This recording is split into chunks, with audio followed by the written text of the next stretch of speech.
Symposium. This event is hosted by the St. Lawrence Eastern Lake Ontario Partnership for Regional Invasive Species Management, SLELO PRISM, in collaboration with our partners and Education Committee. Today, you will hear from our regional and statewide partners and learn of projects and initiatives that are protecting our lands and waters from the impacts of invasive species. For those of you who may be new to Zoom, be aware that you can control your experience using the toolbar that appears at the bottom of your screen. You may have to hover your mouse over it to make the toolbar appear.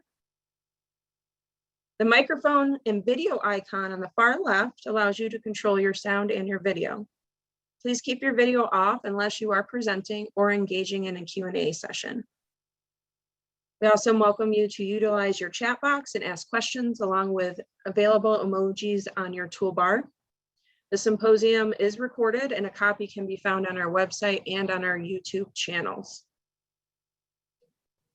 So the morning session of the symposium will showcase how our work protects the unique native species and ecosystems found in the SLELO region from the impacts of invasive species. Although we're holding the symposium in a virtual space, there will be opportunities for engagement during lunch with virtual networking breakout rooms. Our day will end with projects and initiatives that strengthen invasive species management through collaboration. The following continuing education credits are available. A poll will be offered at the end of each session to confirm attendance and indicate what credits you want awarded to you. The credits listed on the screen are for attending the full day today. To learn of credits available for single sessions or for tomorrow, please visit the link in the chat. Resources, videos, and photos from each presenter are available in the virtual exhibit showcase. During lunch and after the symposium, we encourage you to check them out. At the end of each day, a link for the virtual trivia game will be shared. Questions are tailored from each of the presenters.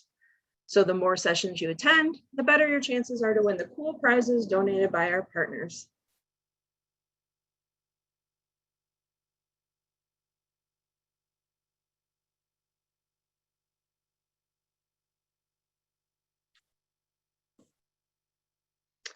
And now I'd like to invite our first speaker, our very own SLELO PRISM manager, Rob Williams, who's going to discuss the connected landscapes and water bodies that exist in the SLELO region and the work that we do to protect them. Rob?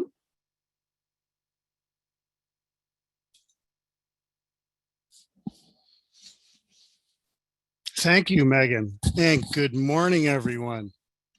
I'd like to kick off this year's symposium by flexing the way we think about and approach our invasive species work. You know, according to the United Nations, scientists predict a sixth extinction crisis as a result of habitat loss and, in particular, climate change. The climate of northern New York is predicted to resemble that of West Virginia and North Carolina by the end of this century. Now, invasive species are the second largest threat to biological diversity after habitat loss, and invasive species are a factor in the decline of nearly 50% of all threatened or endangered species. If we consider invasive species to be a type of habitat loss, altering ecosystem function and defoliating our forests, then we can safely say that invasive species may contribute not only to the loss of carbon to the atmosphere, but to the extinction crisis itself. The scale of this dictates that we should consider how our backyard scale invasive species work relates to the connected landscape scale.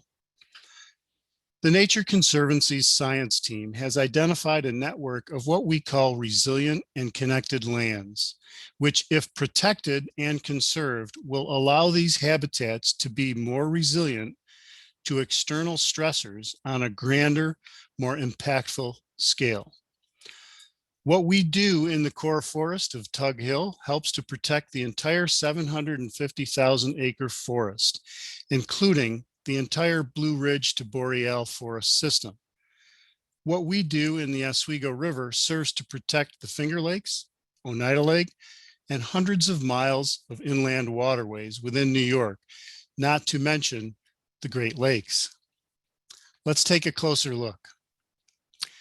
To get a better understanding of what we mean by connected landscapes, let's start with terrestrial systems.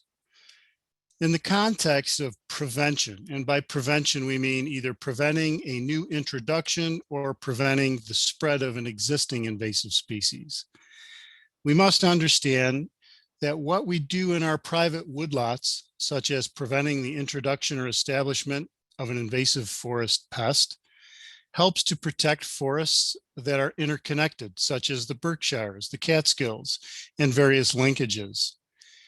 These are then connected to Tug Hill, which is connected to the Adirondacks, so on and so forth. Now, this map depicts forest lands and linkages that connect smaller forests and woodlots to the larger forest lands, creating an interconnected system. If we each do our part to protect these interconnections, then we can create a healthier, more resilient forest system.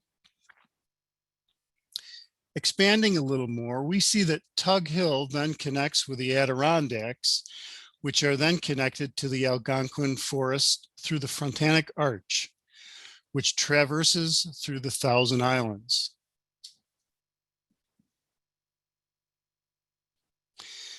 Now, these connected systems are not theoretical. In fact, they're quite functional. Perhaps you have heard of Alice the Moose, the inspiration for the Algonquin to Adirondacks connection.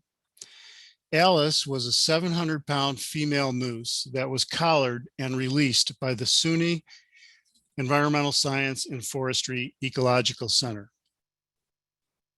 Alice traveled over 570 kilometers from the Adirondacks, swimming across the St. Lawrence River and into the interior of the Algonquin Park, depending on food sources, water, shelter, the entire distance.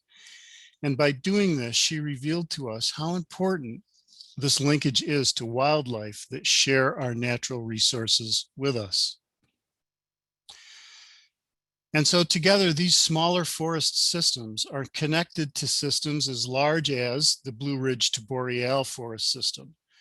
The 150,000 acres of the core forest within Tug Hill is an integral piece of the larger Appalachian forest system.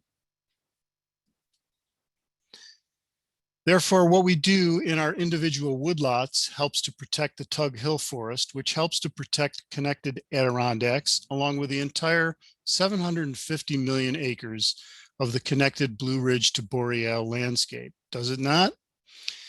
The Appalachians have tremendous biological diversity.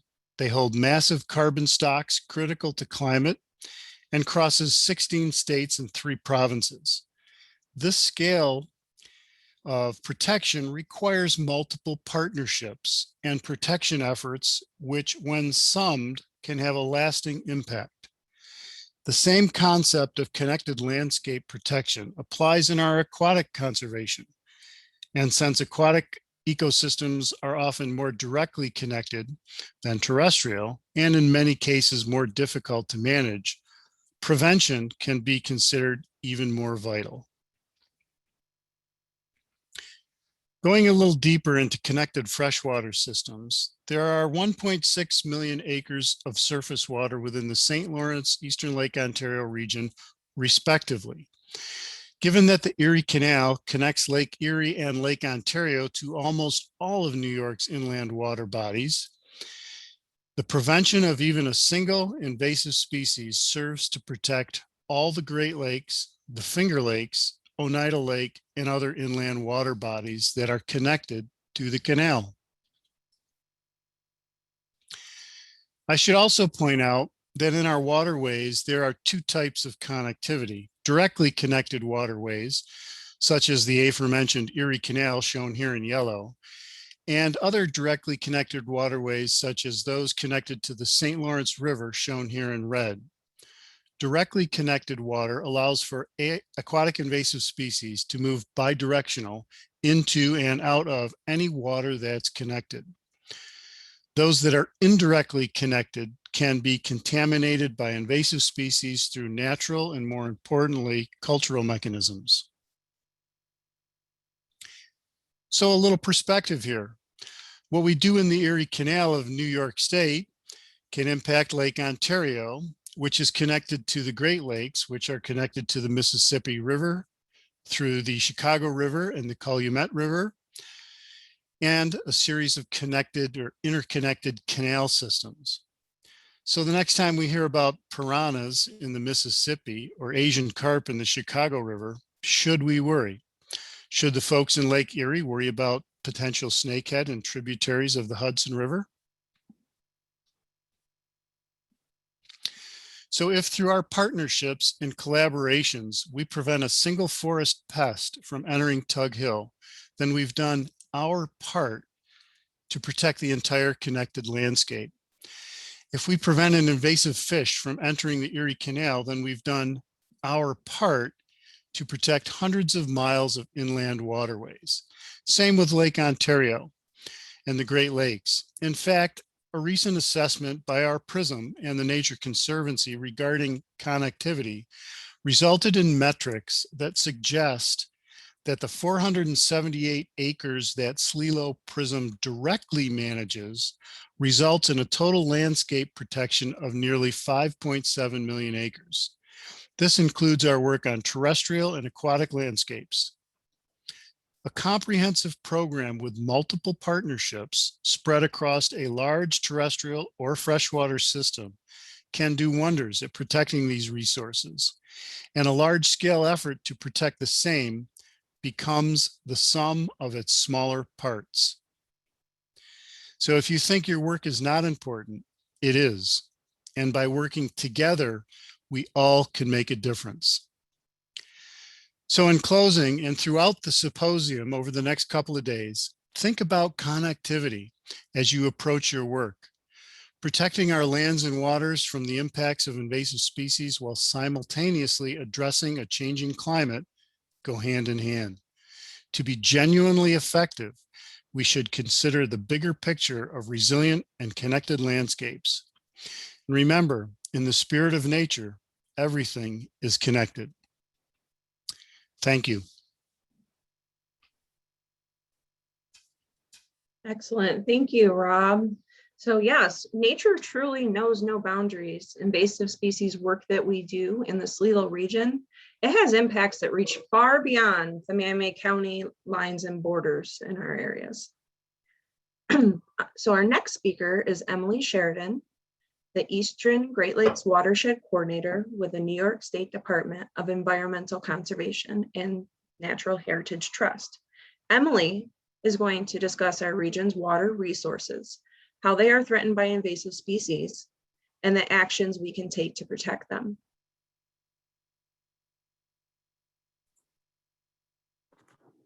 Thank you, Megan.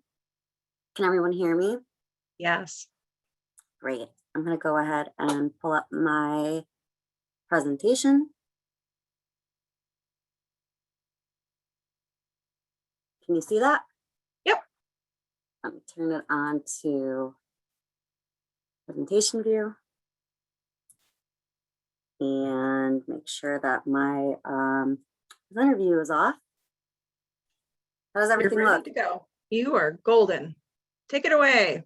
Awesome, great. Thank you so much for joining today, and thank you for the opportunity to speak about this very important topic on protecting regional water resources from invasive species management. As Megan said, I'm the Eastern Great Lakes Watershed Coordinator for DEC's Great Lakes program. I've been with the program for over 7 years now, and I have an expertise in natural resource management, which I studied at the SUNY State University of New York College at Environmental Science and Forestry, or ESF. And I'll start with some background information on New York's Great Lakes program, then transition into an overview of the region's water resources and their important values and the ecosystem services that they provide, which we all benefit from. I'll continue with the risks to our water resources from impacts of invasive species, and I will wrap up with actions as we can all take to protect our water resources. Please hold any questions you have until the end, and keep an eye out for interactive questions you can answer in the chat, designed to make this an engaging presentation. As you can see from the map, New York's Great Lakes Basin covers over 42% of the state and is an important source of freshwater resources used for drinking water by millions of people across New York State and Canada. Our mission at the Great Lakes Program is to protect, restore, conserve, and enhance these waters and natural resources for the sustainable use and enjoyment by the people of New York. Coordinated efforts within New York's Great Lakes Basin are guided by 10 Great Lakes Action Agenda, or GLAA, goals, with 3 themes and cross-cutting priorities. Combating invasive species and conserving and restoring native fish and wildlife biodiversity and habitats are included within GLAA goals for conserving natural resources. But many of these goals are connected, and many natural resource conservation actions can achieve multiple benefits at the watershed scale. We will be updating the current GLAA from 2014 to include goals and actions needed to sustain New York's Great Lakes Basin land and water resources through 2030. And we are interested in your ideas.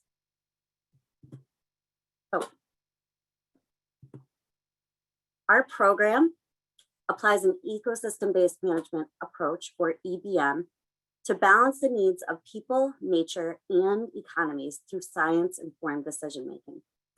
EBM recognizes the complexity of our problems and offers an integrated, participatory, and science-based way to solve complex environmental problems using a systems approach.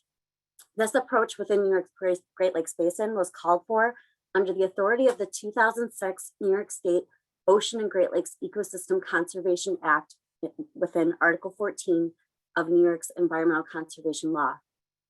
When I think about EBM, I think of the quote with John Muir, and I think that connects back to what Rob was saying about all the connections within our waterways. But John Muir once said that when one tugs at a single thing in nature, he finds it attached to the rest of the world, which I think helps us understand how an EBM approach is necessary to sustain our natural resources. Within New York State, there are 17 major watersheds. And to give you a little more background for those who may not be familiar, a watershed is an area of land that drains water into a specific body of water, such as Lake Ontario or the St. Lawrence River. Watersheds include networks of rivers, streams, and lakes, and the land area surrounding them. Watersheds are separated by high elevation geographic features like mountains, hills, and ridges, such as the Adirondack Park. Waters do not recognize political or county boundaries, and they flow through multiple districts, counties, cities, towns, and villages as they make their way to lower elevations. Hydrologic unit codes, or HUCs, were developed by the U.S. Geographical Service to define watershed boundaries, and they have broader and smaller scales for drainage areas. This portrays the HUC 6 scale. And within the SLELO PRISM region, the major watersheds include the St. Lawrence, Black River, Salmon Sandy Creeks, Seneca Oswego River, Mohawk and Hudson River, and even a little sliver of the upper Susquehanna, as you can see in here. Understanding watershed boundaries for the SLELO PRISM is important because what happens in the upper watershed outside of the PRISM boundaries can have a trickle-down effect on the lower watersheds as flooding, rain, and runoff carry seeds and aquatic weeds into lower areas. Coordination with the Finger Lakes and Adirondack Park Invasive Plant Program PRISMs is needed to apply a watershed approach to invasive species management. Watershed management plans that have been developed to promote coordinated action to ensure the sustainable use of regional water resources identify invasive species management needs in priority areas for these regions. The plans can also help with developing grant applications under state and federal funding programs, such as the Consolidated Funding Application, which is open through July 30th, and other Great Lakes Restoration Initiative grants. The St. Lawrence Watershed Revitalization Plan was coordinated by St. Lawrence River Watershed Partnership, which is led by Franklin County Soil and Water Conservation District and includes 8 counties' soil and water conservation districts, as well as other stakeholder groups, and was completed in 2020. Prioritized subwatersheds at the HUC 10 scale are the lower and upper St. Lawrence tributaries in the Clayton and Alexandria Bay area, Oswego River, Oswegatchie River in the Hammond and Ogdensburg area, and Indian River Lakes in the Teresa and Redwood area. Invasive species management goals for the watershed identified in the plan include prevent establishment through early detection and monitoring, manage established infestations, provide outreach opportunities to the public and visitors to the watershed on existing invasive species and their impact on the watershed, and foster collaboration and support for organizations and stakeholders involved in invasive species management. The Black River Watershed Management Plan was developed in 2010 by Tug Hill Commission, Lewis County Soil and Water Conservation District, and other partners in consultation with Bergman and Associates. The plan prioritizes Lower Black River in the Watertown area, Lower Middle Black River in the Carthage area, and Mill Creek in the Lowville area for management actions. Invasive species management recommendations include continuing to monitor and eradicate local populations of invasive species to ensure sustainability of the watershed. The Oneida Lake Watershed Management Strategy's goal for exotic species is to contain or reduce current populations of exotic species and prevent the introduction of new exotics into the Oneida Lake watershed, and identifies additional recommendations in targeted areas. Oneida Lake stakeholders were awarded New York State Department of State funding to update their plan, which is underway and is being led by Madison County Soil and Water. To help us all develop a sense of place within the region, these pictures show some of my favorite places that we can all help protect. Use the chat to select the best answer of which of these what these regional waterways are. So I'll go ahead and let you use the chat to answer. Not seeing any answers come in. B, yes, I see Rob, Megan, Maria all said that the answer was B. So yes, this is the St. Lawrence River at sunset. This is the Salmon River view from a tube that I was in. And this is Lake Ontario over at Southwick Beach. And water resources and their uses. DEC classifies waterways for their best uses, which includes drinking water, swimming, and other contact recreation, and aquatic life and other non-contact recreation, as well as trout habitat waterways. Drinking water or Class A waterways in the region include the Black River with their drinking water treatment plant shown here, Lake Ontario and St. Lawrence River. Contact recreation waterways in the region include Butterfield Lake, which is shown, as well as Black Lake, Grass River, and Oneida Lake. Aquatic life or non-contact recreation, such as fishing and boating in the region, includes Mill Creek, which is shown here, as well as Chameau River and Sandy Creeks. And trout habitat waterways in the region include the Moose River, which is shown here, the Salmon River, headwaters of the Black River, such as Independence and Beaver River, as well as headwaters of the St. Lawrence River, such as the Upper Oswegatchie River.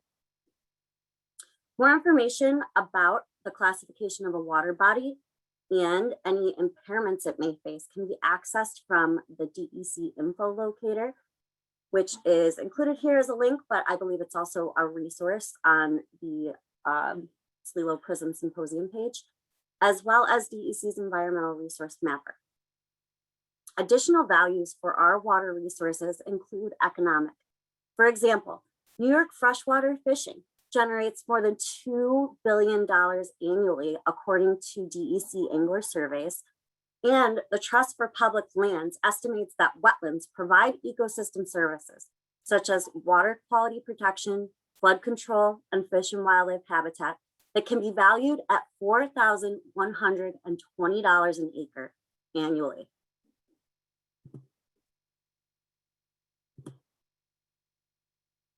These water resource uses and the ecosystem services that water resources provide are threatened by invasive species. Drinking water resources and infrastructure are impacted by aquatic invasive species such as invasive drysonid mussels, which, as you can see here, can clog intakes and damage pipes and other infrastructure. Mussels also contribute to harmful algal blooms, which can lead to cyanobacteria in finished drinking water and increased drinking water treatment costs, as well as impacts to recreational beaches.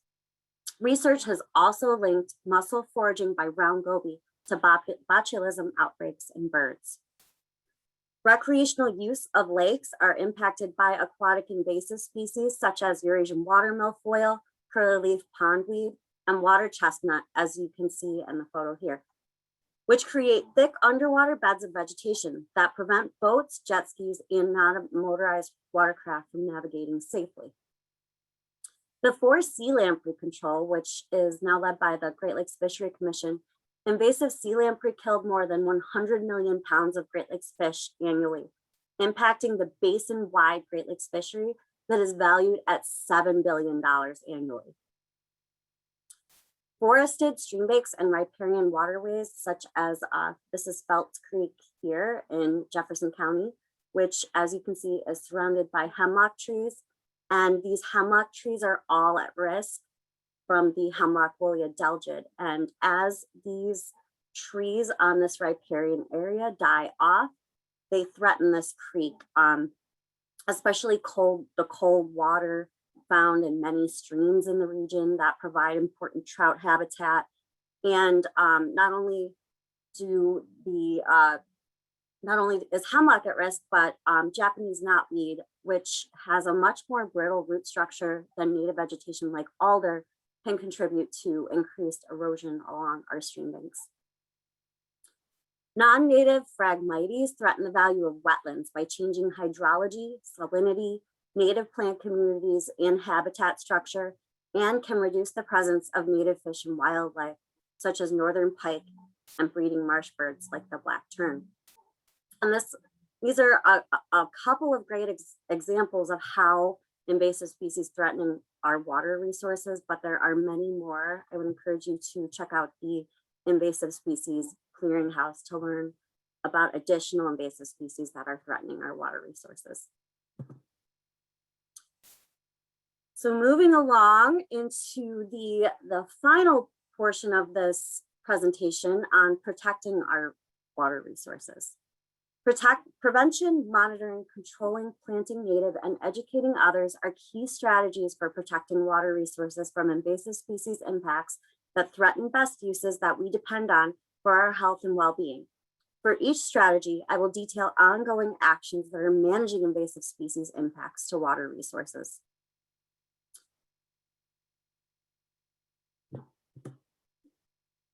For prevention, cleaning your boat before and after use not only helps reduce the spread of aquatic invasive species, but also helps maintain your boat in tip-top shape. Talk to your friendly neighborhood boat launch stewards about invasive species and ask them to help ensure your boat is clean before entering and after leaving a waterway. You'll be glad you did. Check out the map for locations of stewards, decontamination stations, and boat launches. It's easy and fun to monitor invasive species using New York's IMAP Invasives mobile app and web application. Check out the online tutorial and web trainings available at nyimapinvasives.org. Users with the highest number of observations can get special mention in the SLELO PRISM's annual report, and the SLELO social media group often offers fun challenges where you can win prizes for participating. When controlling invasive species, it is important to learn about the best management practice to ensure that the methods are not spreading the invasive species and to use the most efficient and effective approaches. Researchers have taken care to develop these methods and hone them for use by everyday landowners. You can find them at the New York Invasive Species Clearinghouse or talk with a partner from SLELO PRISM. A list of funding opportunities for natural resource conservation and invasive species control is available from the SLELO PRISM website, and we recently recorded a webinar to provide an overview of these opportunities. I'll share my contact at the end where you can reach out to request these materials.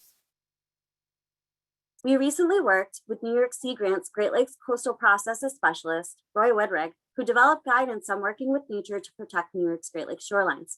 The native plants within the guide include trees, shrubs, grasses, ground covers, vines, and perennials that can be used in a shoreline setting. I'm happy to share this resource and/or put you in touch with Roy. In addition, Cornell Cooperative Extensions maintain a Master Gardeners program where you can learn how to maintain native landscapes and enhance the ecological value of your yard, as well as connect with experienced master gardeners. Other partners with SLELO PRISM have native plant knowledge and can share resources as well. Educating and engaging others, including the next generation of environmentally literate, stewardship-minded citizens and environmental professionals, is key to ensuring the long-term sustainable use and enjoyment of our important water resources. Curriculum for educators and teachers is available, and more information on invasive species can be found on New York's Invasive Species Clearinghouse. Cornell researchers have indicated that behavior change is possible through educational programs that is designed to promote self-efficacy or confidence in one's ability, knowledge, and promote a community of practice. Through meaningful hands-on experiences that help the learner connect with and understand a problem, as well as develop problem-solving skills to address it. Connect with a local GLE Basin Bin partner organization and/or DEC educators to learn more about educational programs. Thank you again for joining for this presentation. Feel free to reach out to me with questions, comments, to request materials, and to share your ideas. I'm also happy to help identify funding opportunities for your natural resource conservation projects. And I'll remind everyone to reach out with ideas for the GLAA 2030. Thanks again for listening, and I hope you enjoy this presentation. And I will end with a quote from Stuart Udall, the former US Secretary of the Interior. Plans to protect air and water, wilderness and wildlife are in fact plans to protect man. Thank you. Lovely. Thank you so much, Emily. That was a fabulous presentation. So yes, the Eastern Lake Ontario and the St. Lawrence watersheds, they do provide important ecosystem services that we all benefit from. And the work we do to protect these resources is vital to protecting the waters in which we all depend on. Our next speaker is Mike Service, the Regional Conservation Project Coordinator with the Central Region of the Office of Parks, Recreation, and Historic Preservation. Mike is going to share an integrated approach to invasive plant management and habitat restoration for the threatened American Hart's tongue fern. Mike, we welcome you. All right, thanks, Megan. Go ahead and get my screen shared here. I'll let you know when you're up and running. All right, thank you. I see slides. All right. There we go. All right, well, welcome everyone. So yeah, today I'm going to talk to you about our work that we do here at Clark Reservation State Park, just south of Syracuse, New York, in regards to our invasive plant management as it relates to the American Hart's tongue fern, which is a federally threatened species. And this is work that I do with parks and also with my supervisor, Tom Hughes, who's the biologist for the region, who's heavily involved in this as well. All right, so first off, I just want to talk a little bit about why we manage. Of course, I've mentioned the Hart's tongue fern, that is Asplenium scolopendrium variety americanum. So it's an imperiled fern species. It's been listed as threatened federally under the Endangered Species Act since 1989. And in New York State, it's listed as threatened as well with an S1 ranking from the Natural Heritage Program, which means that it has, generally that's the highest status or the most threatened status that they can give for that. Typically, the American Hart's tongue fern has very isolated populations. It's found in 5 states in the US and in Ontario, Canada, but they are generally isolated in these ravines or sinkholes where they tend to grow, where they have these unique, rare, and sort of significant habitats. And you can see a photo of the fern on the top right of this slide, and a photo of the habitat here in New York, or one of the habitats here in New York on the bottom right, where they have these ravines that they're in. They're glacial ravines, usually with a cliff face. They're usually north facing, and they have very specific requirements that they like to grow in. And so it makes them have only very specific areas that they can grow. So there's not a ton of habitat out there for them. So it's important that we manage those habitats because there's not many places for them to go. Okay, another reason why we manage, particularly here at Clark Reservation State Park, is to maintain the biodiversity of the park, which has been called in the past by various folks in New York Flora Association as a botanist paradise. It's a really great place to go and see plants all season long, and especially for fern diversity. At Clark Reservation State Park, it's only about 330 acres, and we have 27 different fern species in the park, which is about the most you'll find in any given area of New York State. And we also have many different, a few different rare, threatened, or endangered species. Aside from the hartstongue fern, we've got a plant called Corydalis flavula. That's the one with the yellow flowers at the top middle of the slide. That is on the state watch list. We have cork elm, which is in the top middle here with the small tree there. That's another state rare plant. And then we have a host of other great native plants in the area that you can see. So we also managed to restore degraded habitats. Of course, the history of land use in the park is varied, and there are some areas that have become degraded over the years. And so we're working to restore those habitats and also to protect significant natural community types. As you can see from the map on the bottom right here, this is from the Natural Heritage Program database of significant natural community types. That's statewide significance. And you can see about 75% of the park is covered in a significant natural community type. So pretty much anywhere we work in the park, we're working to restore these natural community types. And those would include limestone woodlands and calcareous talus and cliff communities, amongst others. Okay. So who we are, people doing the management on this include myself. I'm a regional project coordinator for New York State Parks. We also have other New York State Park staff involved, including invasive species technicians and the like. One of the main tools that we use is we're conveniently located very close to several universities here in Syracuse, including the SUNY College of Environmental Science and Forestry. And we recruit many students from the nearby universities for our forces program. And that's the Friends of Recreation, Conservation, and Environmental Stewardship. So we work with recent college graduates. We have federal work study students, internships, and also volunteers, people just looking to gain experience and to get involved in doing something good for the community. And so that feeds also into our community-based stewardship. We have groups come to the park all the time, although less so in the recent year or so, but previously we've had various local organizations, students, younger school groups, et cetera, getting involved and helping out in the projects as well and learning about stewardship in our New York State parks. All right, so our approach to invasives management. So the first thing we have to do, of course, is to understand the scope of the invasion. So this would be kind of your classic surveying for invasive species. We go out in the park, we figure out where they're located, which species are present, and also how abundant they are. So we typically tend to tag these with GPS units, and we give them an abundance rank, either like low, medium, or high, and that can help us determine how we might approach managing them in the future. So once we have achieved that, then we have to determine which sites are worth our management immediately and which ones can wait a little while longer, so our priority management sites. So we tend to determine those sites based on the proximity to our rare, threatened, and endangered species populations, so including the hartstongue fern and the other rare plants that were mentioned, proximity to critical or significant habitats, even if those plants don't happen to be there, areas where they might like to grow. And seasonal timing and site characteristics are also important.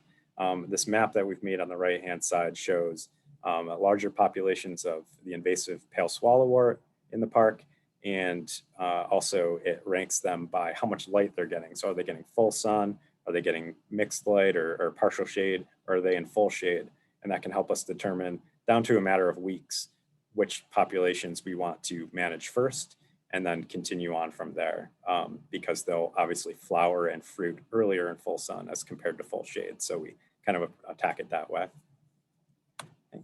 And then so in terms of the management for what we do with our invasive species that we're managing, we do a combination of manual removal, so early detection, rapid response type of approach where the population is small enough where it can be managed through digging or similar types of control.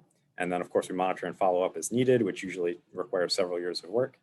We do manual or mechanical control. So that'd be usually like repeated cutting, something to reduce flowering, something to reduce fruiting, and kind of keep that species, that invasive population where it is and prevent it from expanding into new areas. And then also, of course, we do some herbicide application. It's a great tool to have, but we do try to limit our use of it. And of course, where we can do it is very limited based on the species that we have present. Of course, those all undergo environmental review and we have to be approved before we're able to do them. And also we have New York State Parks has a pesticide reduction policy. So we try to use that as little as possible, but it is a very effective tool in some areas. And so the results of our integrated management over the last few years, we're very proud of the work that we've done and what we've been able to achieve. We've been able to remove over 300,000 invasive plants over the last, since 2014 from the park, including in American harts-tongue fern habitats directly, where we have to be very careful. You can see from this photo of the harts-tongue fern here, they can be very dense and there can be invasives growing right in them. So it's very what we call a surgical approach to removal in these areas. But we have virtually eradicated invasives, herbaceous invasives anyways, from the harts-tongue fern habitats. And now we're in just a monitoring and management mode from there. Smaller pale swallower populations have been removed for the most part within the park. And we've been able to achieve the conservation of our other species that are doing well since we've done removals. And we also have in some areas that were more degraded or like more overrun by invasives that we've removed. We do have plans to restore some of these sites with native seed and transplants, so propagates that we're growing in at a site called Sonnenberg Gardens and Mansions State Historic Park in Canandaigua, New York. And that's through the New York State Parks Plant Materials Program, which is a great program that grows native plants locally collected with local genetics for parks projects throughout the state. And I wanted to do a quick word on buckthorn management as well, because it's something that we've been very interested in here. We've got a lot of buckthorn in Clark Reservation State Park. And of course, there's areas where we can't use herbicides to eradicate the buckthorn because of their proximity to some of the sensitive species that we have. And so we started using a cut and cover method, the buckthorn baggies that many people may be familiar with or curious about.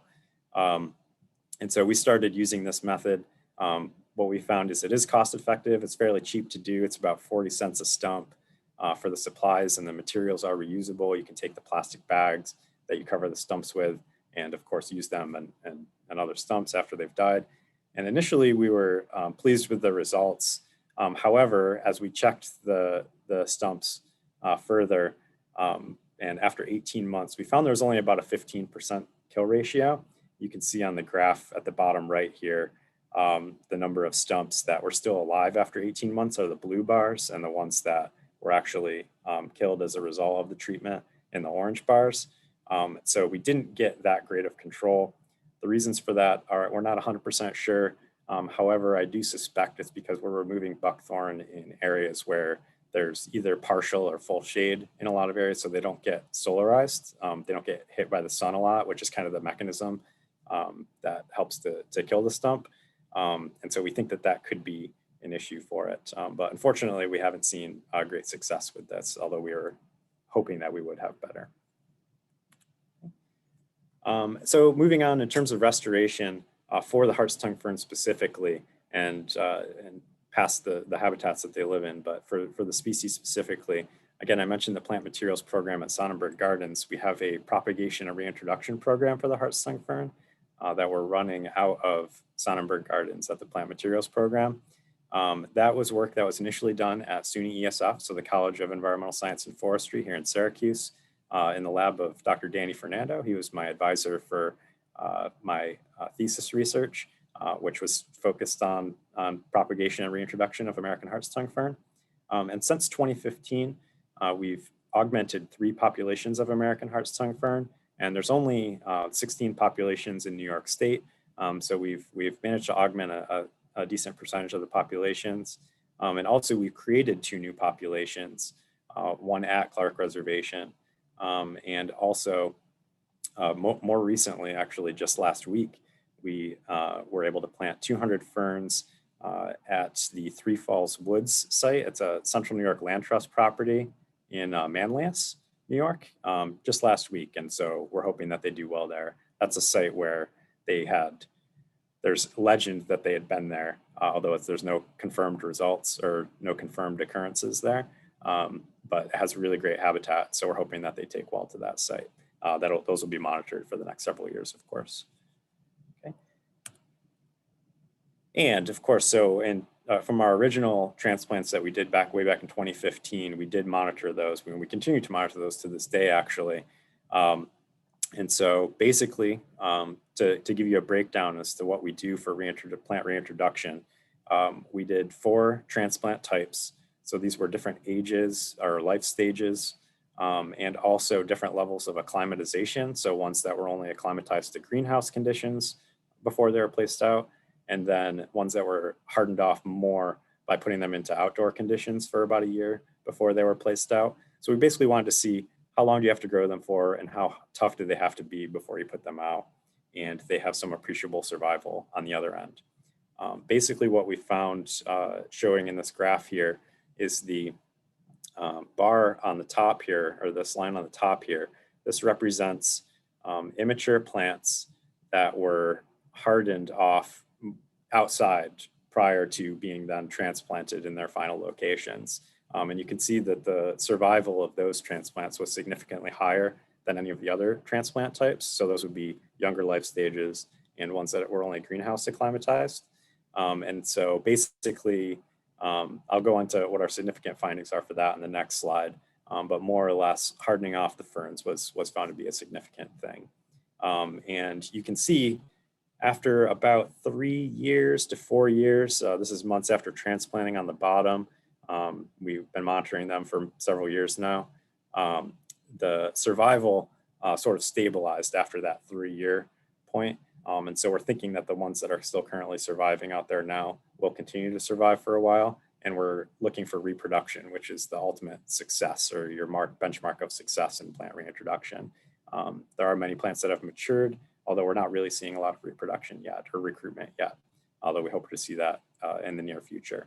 But you can see that there's only about 20% survival, even for the ones that did the best, which may seem really bad, but it is actually not, in terms of plant reintroduction, it's not that bad. It's not great, but it's kind of in the middle.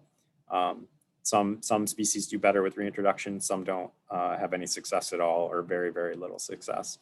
So we do consider this a moderate success for the survival that we've seen, and also the growth that we've seen from the plants. So initially, after the first year or two, there's like transplant shock, trouble getting established, and we saw a decrease in the number of fronds and the size of those fronds. But after about 2 years, they started to recover and grow, and they actually got larger than they were when we first put them out. So that's also a good sign, and maturing as well, starting to produce spores and those reproductive structures. Okay. So for our key findings for the restoration part, so acclimatization was critical to the success of the reintroduction. It's about a 2-year process, or 2 to 4 year process, from the time that you start growing them from spore to the time that you transplant them. We start growing them in growth chambers, and then we acclimatize them to greenhouse conditions, and then we acclimatize them to semi-outdoor environments before they are then transplanted. And this helps to kind of slowly ease them in to tougher and tougher conditions, so they're able to survive better once they do finally make it out to the field. What we found was that the hardened off ferns, are the ones that got acclimatized to that last level, the semi-outdoor or outdoor, were 93% more likely to survive past 1 year compared to the ones that were only greenhouse acclimatized. And they do tend to reach maturity more quickly once in the field. Therefore, there is that increased potential for recruitment and hopefully continuation of these populations into the future. Another key finding was that transplants that were more vigorous, not necessarily larger, but that were healthier looking, were 3 to 15 times more likely to survive longer than 1 year compared to those that were less vigorous when we placed them out in the field. So it's not just the size of them or how hardened off they are, but also how are they looking, what's their health or their vigor when you place them out in the field as well. That's very important.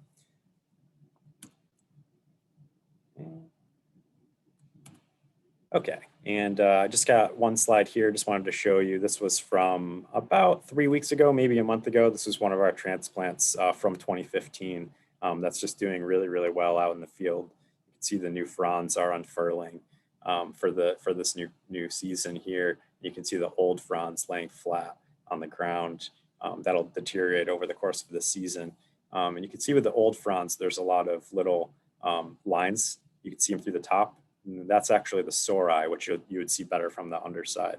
So this plant is producing spores and has been out here producing spores for several years. All right. And so in terms of restoration as well, so because of some of the things that we've been doing, the hartstongue fern has been proposed for federal delisting from the Endangered Species Act, which some may see as a bad thing, but it has been proposed for delisting due to recovery, which we would see as a conservation success. So it will lose some of the protections of the Endangered Species Act, although we've done a species status assessment and a 5-year review, and that basically has shown that the species has recovered. And so it's going to be proposed for delisting. And the reasons for the delisting is because of the stability of most of the populations over time throughout its range, including Canada. Discovery of additional populations, including in Michigan. The ongoing invasive species management, especially here in New York with the work that we're doing at parks, because these populations tend to be the most impacted. And also success of our propagation and reintroduction program, which with more recent reintroductions that we've done in the last 2 years or so, we've seen better survival initially as compared to the ones we did in 2015. So that's also working to get more successful as well. And some of the protections that they do get after they're delisted is a post-delisted monitoring plan. So they're going to be monitored for the next 20 years and if they hit certain thresholds, like if they start doing not well, then they can be proposed for relisting or immediately relisted if it shows that they're declining significantly. But we expect them to continue to do well. And of course, we're going to keep doing our work here to make sure that that happens. Okay. So I just wanted to give a quick shout out to our conservation partners. So we work a lot with the U.S. Fish and Wildlife Service, and our funding is through the Great Lakes Restoration Initiative. Of course, the SUNY ESF, the Fernando Lab, got all this off the ground initially with the propagation and reintroduction. We work a lot with New York Natural Heritage Program and the New York State Department of Environmental Conservation, and of course the Plant Materials Program through New York State Parks. And that just about does it for me. I have seen my chat coming up, so at this point, if we have any questions, I would be happy to go ahead and answer questions. Excellent. Yes, thank you so much. We do have some questions in the chat, and I would like to re-invite folks to share any questions that they have from Mike's and Emily's and Rob's presentations here in the chat, and we will address them as we continue here. So, and you can also unmute yourself if you want to speak freely, or I can just give the questions from the chat here. So it seems like you just want me to go from the chat box, so I will do that. We do have a question about common buckthorn is moderately shade tolerant. Isn't common buckthorn capable of root resprouting as well as stump sprouting? Yeah, it's definitely fairly shade tolerant. We do have it growing in the understory of a lot of our forests that are pretty well shaded. They do stump sprout, which is why we put the plastic bags over them to contain the sprouts and to hopefully solarize the stumps to kill them.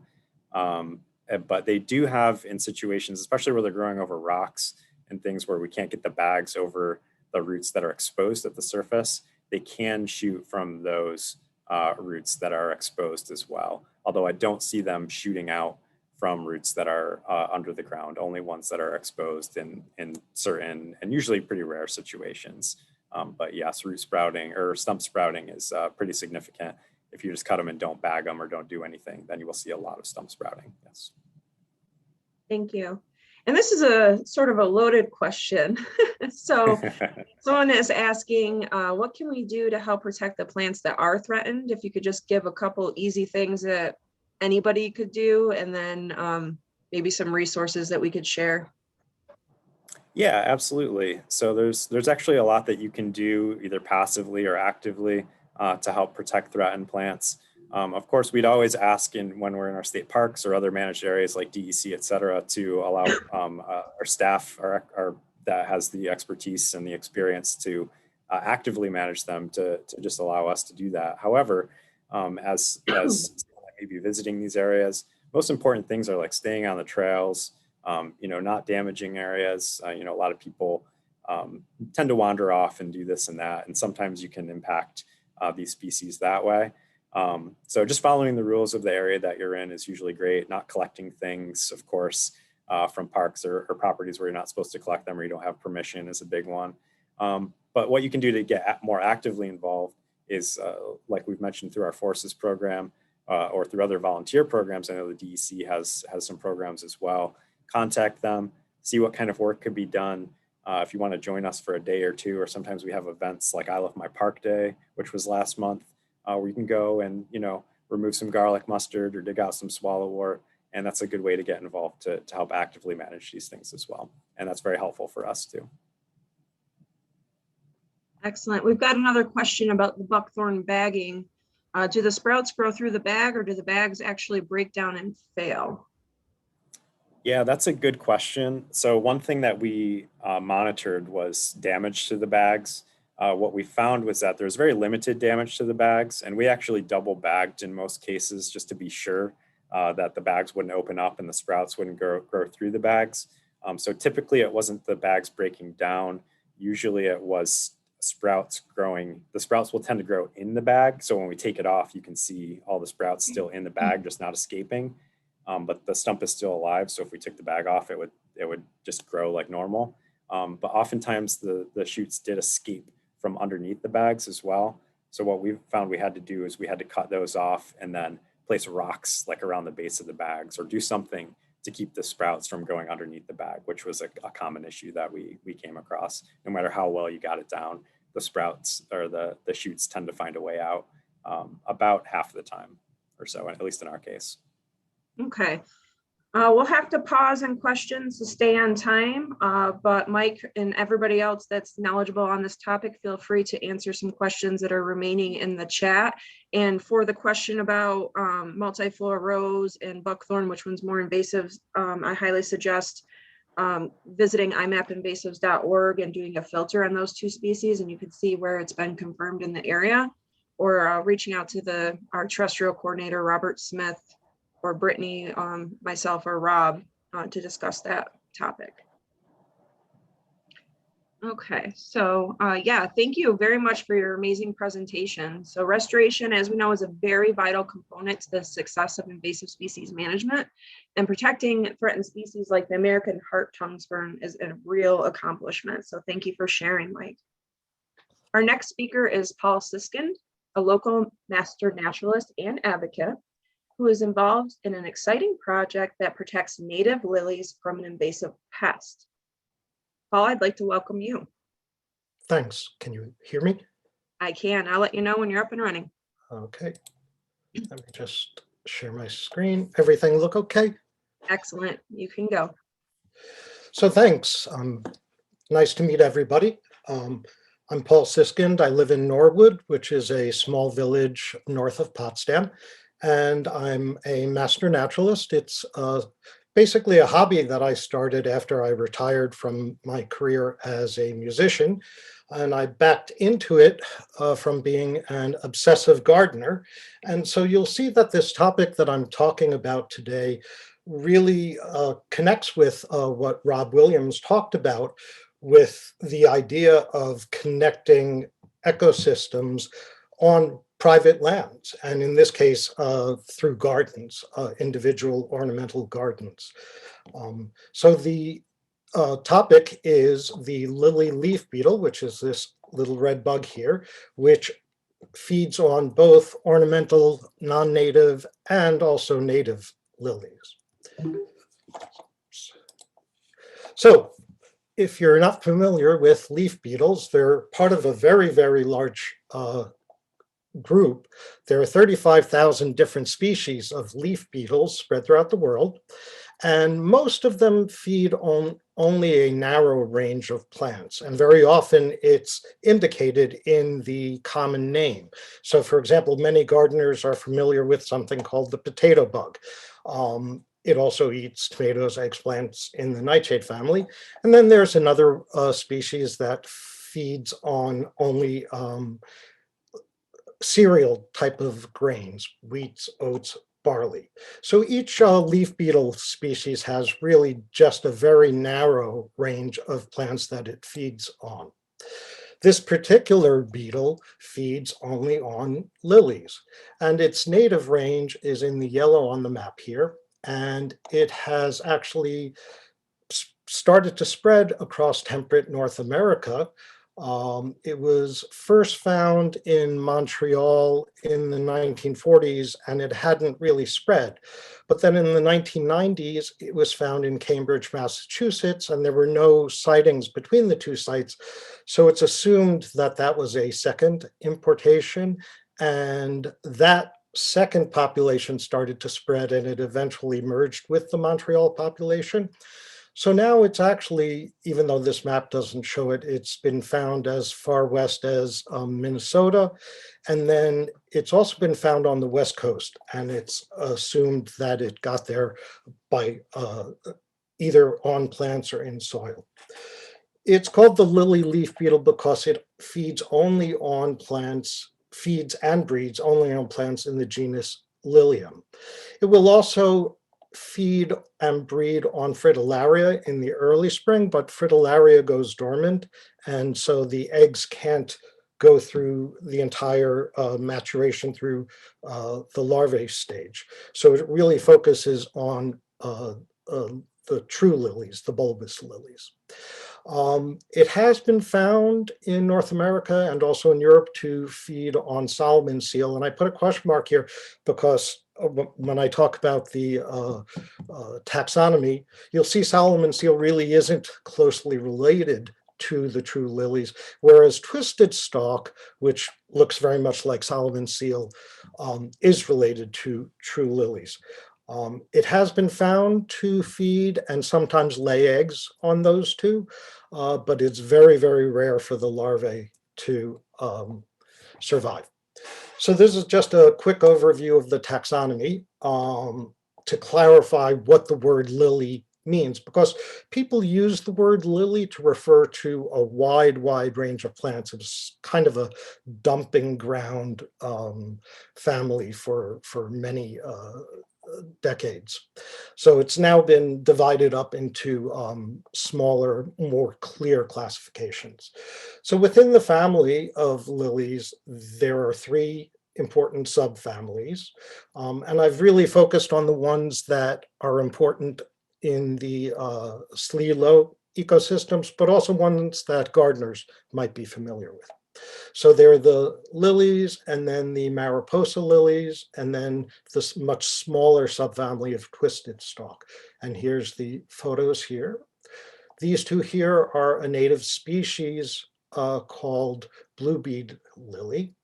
And you'll see that that's in one of the tribes here. But again, the lily beetle doesn't feed on these. It only feeds on these two genuses. So even within the tribe, it doesn't feed much further up the taxonomic ladder. So these are some things that people call lilies that the beetle doesn't feed on. These are the trout lilies that are very common in eastern forests. Many people call these ditch lilies, or they're actually more properly called day lilies. And again, day lilies, even though it has the name lily, they're part of a very different order of plants. And so the lily beetle doesn't feed on them. And this is an example of the fritillaria that are typically grown in gardens, and the beetle does feed on them. So the genus Lilium evolved originally in the Tibetan Plateau, and the largest concentration of species are in subtropical and temperate Asia. There's also a fairly large number of species in the Mediterranean area. And then there's a wing of the genus Lilium that ended up in North America. We have East Coast species and West Coast species with very, very few lilies in the middle of the continent. One of the things that makes studying lilies difficult is that they tend to hybridize fairly easily. And there are many, many pockets of subspecies and different varieties. And so within the lily world, there's lots of debate about the difference between varieties, subspecies, whether a species should be combined, et cetera. The most important thing, and this is something that Mike just mentioned about the hart's tongue fern, like the fern, lilies, native lilies, occur only in small populations and are very, very widely scattered. Some of the populations that I've studied in the county are only about 5 or 6 plants, and then there won't be another patch of lilies that I've been able to find for a couple of miles around it. So this makes conservation and studying the lilies rather difficult. So this shows the American distribution. So again, there's 2 different wings of the American species. There's 4 species in the Northeast. The Northeast species tend to have fairly wide ranges, which overlap. And again, there's debate about some of them, whether they're actually different species. On the West Coast, it's very different. There are 15 different species, which tend to live in very small populations in niche environments along the coast. And then there's also a few southern species, but it's really a temperate type of plant. So these are the lilies in the SLELO region. There's really 3 main native ones. The most common one is called the Canada lily, and you can see on the map that it's fairly widespread. And then there's a very closely related lily, the Michigan lily, which has only been documented in these 3 counties. And then there's the wood lily, which is fairly widespread, but it grows in very, very specialized types of environments. And so even though it's actually the most common lily across North America, it's rather hard to find this, at least where I live up in St. Lawrence County. We don't have any up here. The nearest population is just 1 population in Chaumont. Lots of people use the common name tiger lily for all of these lilies. That is actually most appropriately applied to a naturalized lily from Asia, which is called the tiger lily. You can see that it's very similar in coloration, but the flowers are bigger, more substantial. And then downstate, there's another very closely related species called the Turk's cap lily, but again, people call it the tiger lily. And it's really a slightly warmer species. So part of what makes lilies difficult to protect, they live in a moderate range of types of environments: moist meadows, edges of wetlands, edges of woods. I've actually found that they grow rather well in roadside ditches, and it's surprising because of the amount of road salt that one would find there. It reproduces by seeds and rhizomes, and you can see the small bulb here, and each rhizome sends out a new bud. After 1 year, the old rhizome dies and a new bulb will form and move about 2 inches away from the previous year. So each bulb only sends up 1 stem. And in the first year of the plant, if you look down in the lower left, the first year after transplanting a bulb or a seed, the plant sends up just 1 leaf. And that might last about 2 months before it browns out. And then the next year or two, you get only one whorl of leaves. And then this plant here, which has 2 whorls, could be anywhere from 2 years, 3 years, perhaps 4 years if it hasn't had good growing seasons. So under really good conditions to get to flowering size, it can take 5 to 7 years, up to 10 years if it's been moderate conditions. So they really do take a long time to grow. This is what a sort of early adult plant looks like. This may or may not flower. It's probably about a foot tall. It may or may not flower this summer. Some of the threats that the lily faces, obviously deer. Here's a photo of a stem that was totally eaten by deer. They also get trampled easily. And as I mentioned, the bulb only sends up one stem. So once the stem gets trampled, that's it for the year, and it calls it quits. Wind can knock down the stem if there's a stem growing among trees and the branches blow, it can break the stem, and that's it for the year. As I mentioned, they grow in roadside ditches, and so people walking dogs, running ATVs can really put them at risk. And in this lower right-hand photo, you can see this roadside area in a state forest was being paved over, and that's how close they came to knocking out those 2 lilies down there. Snails will eat them. In the wetlands, if the beavers build a new dam and flood a wetland, they will extirpate a population.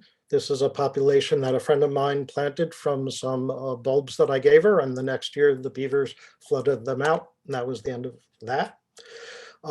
They're rather susceptible to dry conditions. Here's an example of one that was going to flower last summer and never flowered because of the long drought that we had. And then obviously the lily leaf beetle is a problem for them. So the leaf beetle doesn't really, no, let me put it this way. The leaf beetle is born one summer, but it doesn't breed until the next summer. So we really look at the damage cycle as starting with the second spring of the life cycle. So the adults overwinter in the leaf litter. And then in the spring, when the lilies sprouts, the adults come up from diapause, and we think they locate the lilies by odor. The adults do moderate damage to the plant, mostly on the edges of the leaves there. We're not exactly sure how many adults survive to a second year. There hasn't been any controlled studies about what percentage die after the first year or live a second year. And there have been no catch and release studies about whether or not they stay in their birth plot or if they move on. In North America, the adults tend to stop laying eggs by July, but in occasionally we'll find some new eggs in August. The eggs hatch within 7 days of being laid, and it's actually the larvae that do the most damage to the plants. And the larvae only stay as larvae for 10 to 14 days, and then they climb down to the ground and pupate. Then they come out as new adults about 14 days later. There's some indication that some of the larvae actually go into extended diapause and stay as pupae until the next spring, so a full 18 months underground. That hasn't been confirmed in this particular species yet. One of the things that's been a little bit concerning in the native area where the beetle is from, you don't find them mating like this at the end of the season in August. But in North America, this is actually fairly common. And we're also finding eggs in August, although we're not 100% sure that these eggs are coming from the late season matings or if they're actually just prior year adults that are breeding later in the season. No one's been able to ascertain that yet. One of the things that makes it hard to control this beetle in gardens is that, like many leaf beetles, the larvae cover themselves with their own excrement. In this particular species, it's very, very oily and it's pretty gross to pick off the leaves. It also seems to deter most predators.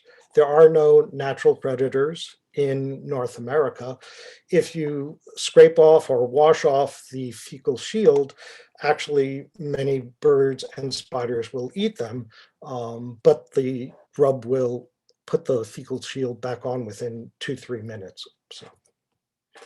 So to sum it up, there's 3 waves of the life cycle in an infestation. This first wave is last year's adults, which mate and then lay eggs. These are the new generation of larvae. Then they go into the ground during this part of the summer and pupate, and then they come out as the new wave of adults. And notice that you generally don't find larvae late in the summer. So why does all this matter? A cultivated garden lily can survive a year or 2 of infestation or defoliation, but after 2 or 3 years, the bulb reserve dies over the winter. No one's exactly sure how resilient the native lilies are. Native lily bulbs are much smaller, but that doesn't necessarily mean that they're not resilient. And again, because they occur in only sparse populations, it's very easy to imagine seeing them extirpated by a dense infestation of the beetles. So the main point of this portion is, in order to control the beetle in the wild, we really need to control them in home gardens, because that's where the concentration of feeding and breeding sites is much higher, and the explosion of populations in gardens is what threatens the native populations. And this seems to be especially true because it appears that the beetle isn't as productive on native lilies. So they're really able to infest, but not explode the way they are in garden lilies. So by lowering the number of beetles in gardens, we're actually protecting the native lilies. There have been some biological control methods applied. About 20 years ago, 3 out of 6 species of parasitic wasps started being imported by Lisa Tewksbury. And this is the main way that a long-term control of the beetle will occur. These are the 3 species of wasps. And here's a map of where they released the wasps. The farthest west they were able to go was New York State and Ithaca, and then also in Ottawa. The wasps only spread about 2 or 3 kilometers, maybe 5 kilometers a year. So it's going to take quite a while for the wasps to really get the beetle under control. If you're a gardener or you have friends who are a gardener and you would like to collect some of the larvae and send them to Lisa to check to see if the wasps have arrived in your area, I've put the contact information for that in the research folder. So I've been doing this for about 5 years, and I've done 3 different aspects of my work. First thing I did was developed an IPM control method for home gardeners to use. And if you're a gardener and you're interested in finding out about that specific method that I developed, you can find that in the resources folder. The other thing that second thing I tried to do is to answer some of the questions about the beetle life cycle. So I tried some marking experiments and growing them in bags to see if they enter extended diapause, how long they live. I wasn't able to come up with any meaningful results. And the thing that I've been working on most consistently is a 4-year, 5-year survey of infestations of wild populations. So this is just data from the IPM experiment. We don't need to go through this now, but if you're interested, this will be in the resources folder. So as I mentioned I've been surveying native lily populations, and this is the number of lily populations I've been able to locate in St. Lawrence County. And it indicates where lilies are growing without being infested, where there are infestations, but not very, very high level, and then also rather high level. Also a few population that seems to have disappeared over the 3-4 years that I've been doing this. In this case, I actually took the lily bulbs out because they were growing at the side of a golf course and they weren't willing to protect them. So I took them out and then got permission to replant them in a state forest. So bottom line, preliminary observations. There are fewer explosions of the beetle in natural populations than in gardens. It could be that there is a chemical difference between American species and Asian species. The interesting thing is that the beetle will sometimes infest half of a population, but not the entire population. But most of the infestations appear to be low or moderate. And then I've noticed a couple of paradoxes. Many of the populations grow along roadsides, which are mowed down by highway crews. And this actually seems to protect the lilies because it knocks down the food source for the beetles in July, and they don't have enough time to eat and save up energy to make it through diapause. So I've noticed that the roadside populations that are mowed have many, many stunted plants, but they actually have more plants than the populations that are allowed to grow to full size. So that might actually help protect the lilies until the wasps end up in our area. Since I've been doing the survey, 8 out of 32 sites, which originally weren't infested, have become infested. But again, as I've noticed, the mowed down lilies tend to stay small and then will rebound when the wasps appear. So again, this topic really shows the intersection of citizen science and how people can play their part in protecting the native lilies by controlling them in their own gardens. So these are the information that I've got in the folder.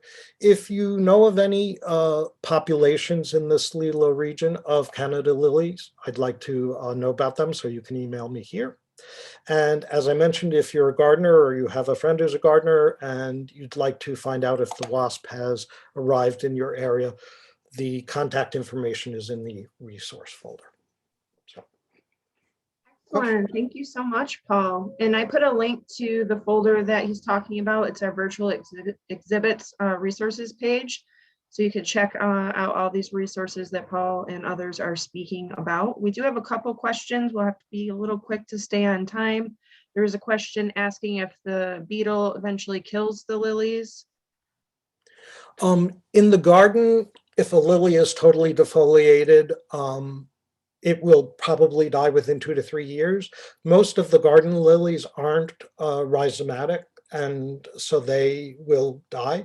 The native lilies, if the stem gets damaged, the lily basically goes into dormancy early and starts building a new rhizome. So the lily will survive, but it may only put up one leaf or one whorl the next leaf, the next year. The beetles don't actually attack the small plants. So that's how it seems to be how they'll be able to survive. Excellent.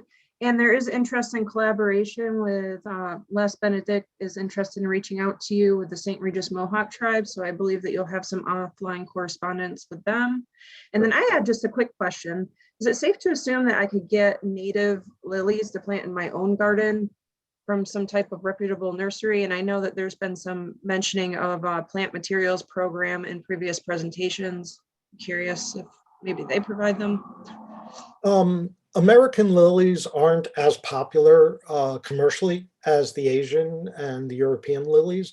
There are some specialized dealers that do sell them, but it's not the type of thing that you can just find in Agway or Walmart, but there are online sources for native lily species.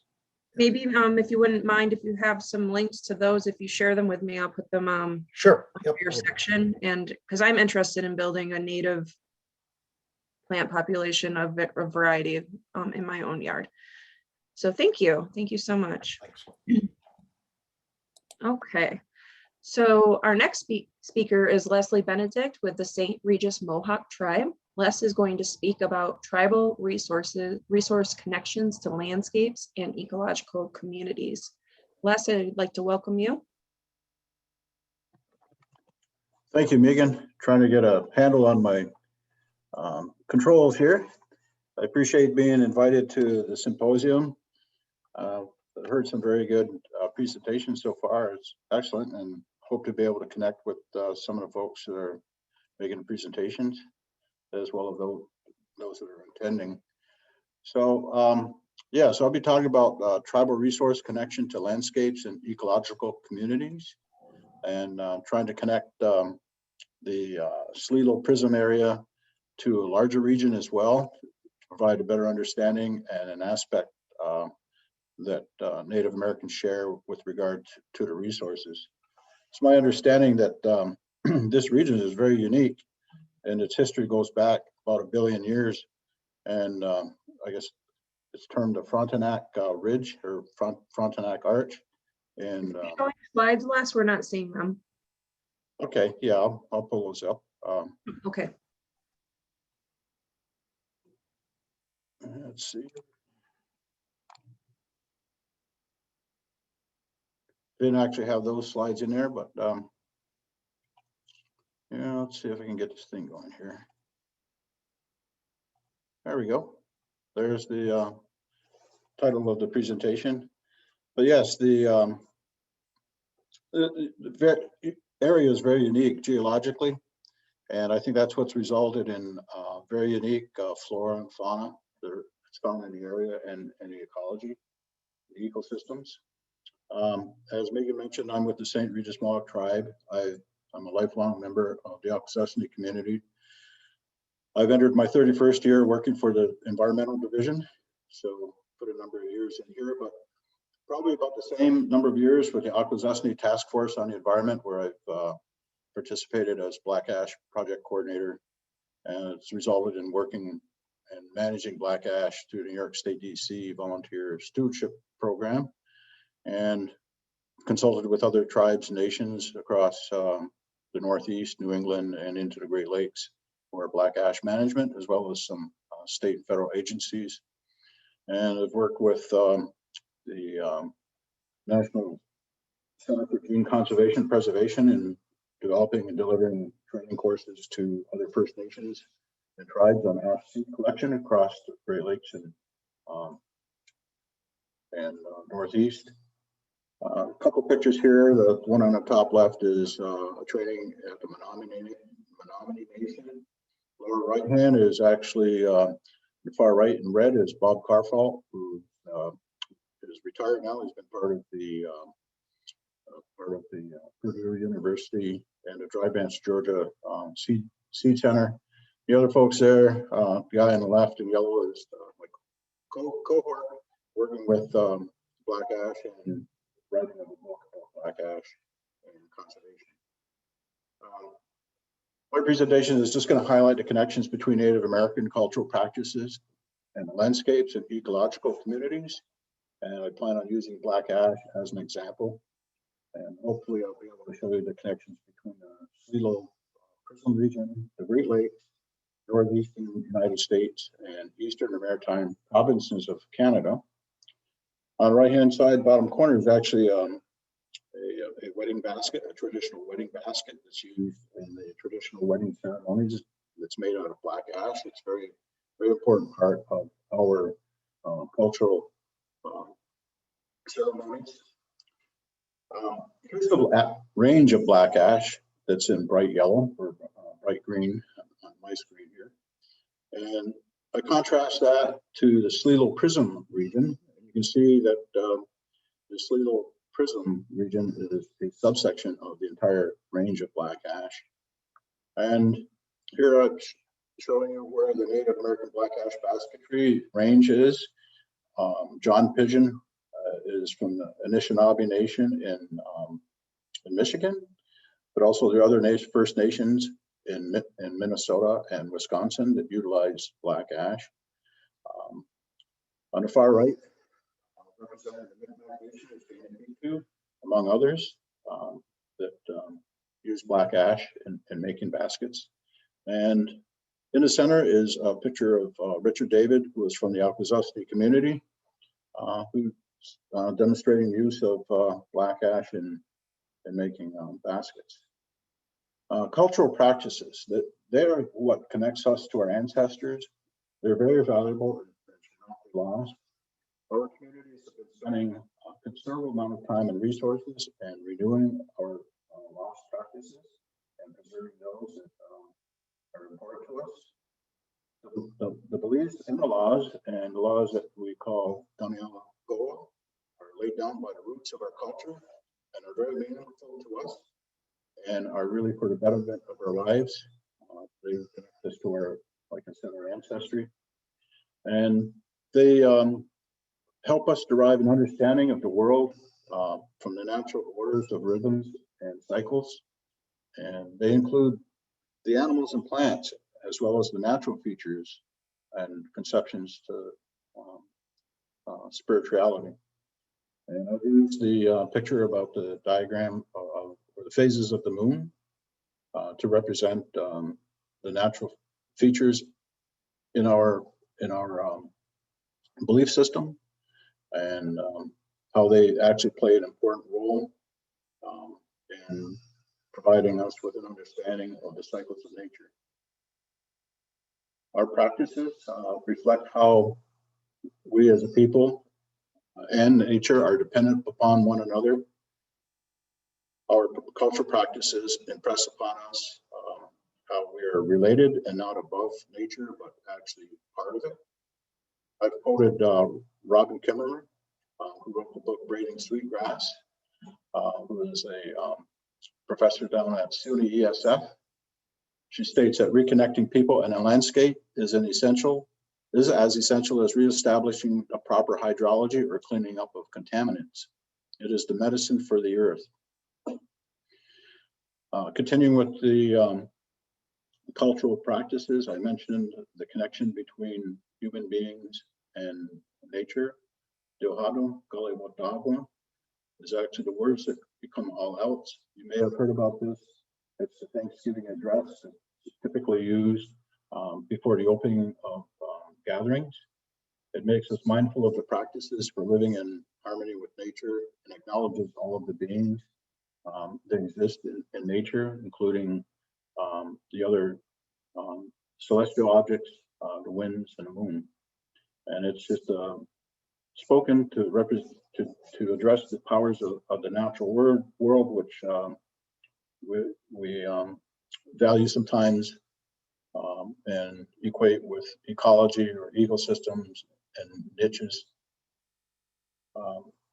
Embedded in our languages, it's very important, is the knowledge about the ecosystems, the conservation methods, plant life, animal behavior, and other aspects of the natural world. I've provided here a representation of a few words in Ganyak Geha, which is Mohawk language, that are utilized.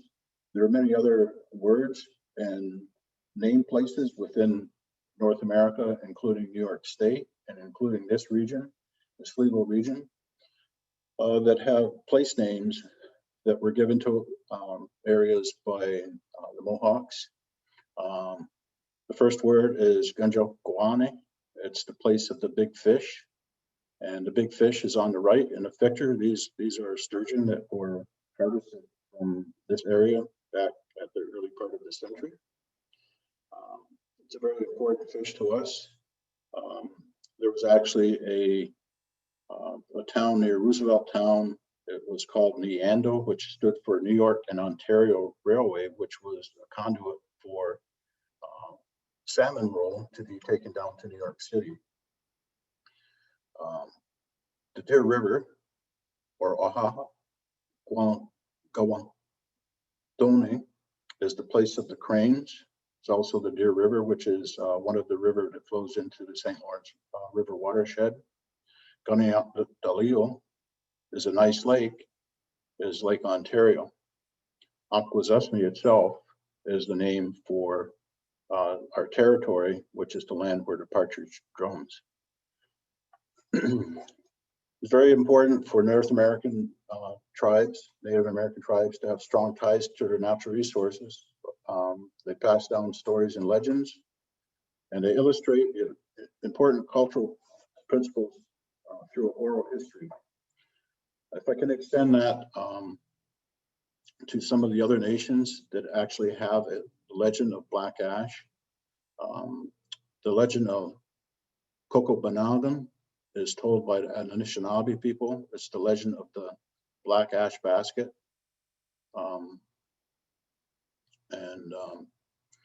There's also the legend tells of the vision of black elk, and it tells about the instructions that he provided to his people in a dream, which is to, at his death, is to burn his body and to spread the ashes in a place where the black ash tree grows. It basically tells how his people would be able to provide for the families by making and trading baskets. Off to the right is a picture of black elk. Also, the Passamaquoddy has a creation legend story that relates the ties of its nations to the black ash tree as they came out of the ash tree bark. The place of the black ash basket in Wabanaki life runs deep and as far into the past as collective memory can recount the story of Gloospeck. And that's as told by Jennifer Neptune, who is a well-known basket maker in the state of Maine. Basically, the story relates a black ash tree being shot with arrows to create a Wabanaki people. The wood carving on the right represents that concept. I wanted to talk about the plants themselves. The 10 most commonly used plants for Native Americans for dyes and other uses are listed. Some of these are Western species, but I bolded the plants that are found in this region, which include bloodroot, smooth sumac, eastern cottonwood, black walnut, and butternut. I also wanted to share with you some common names of North American plants that can be used for dyes as listed by the U.S. Forest Service. I went too far ahead. I'm not sure how I did that. I thought I'd be able to hyperlink. Not able to do that. But with the presentation, if you're able to get a copy of that, there's a hyperlink in the center of this slide, which will take you to each one of the colors. Each one of the colors represents a color that can be derived by any number of the plants that are listed on the right. And so you can see that there's a large palette of different colors of plants, and many of these plants do occur in this region. They're very important. This picture is of an Akwesasne family at the early part of the 20th century. I spoke earlier about the earlier part of this century, but actually we're in the 21st century now.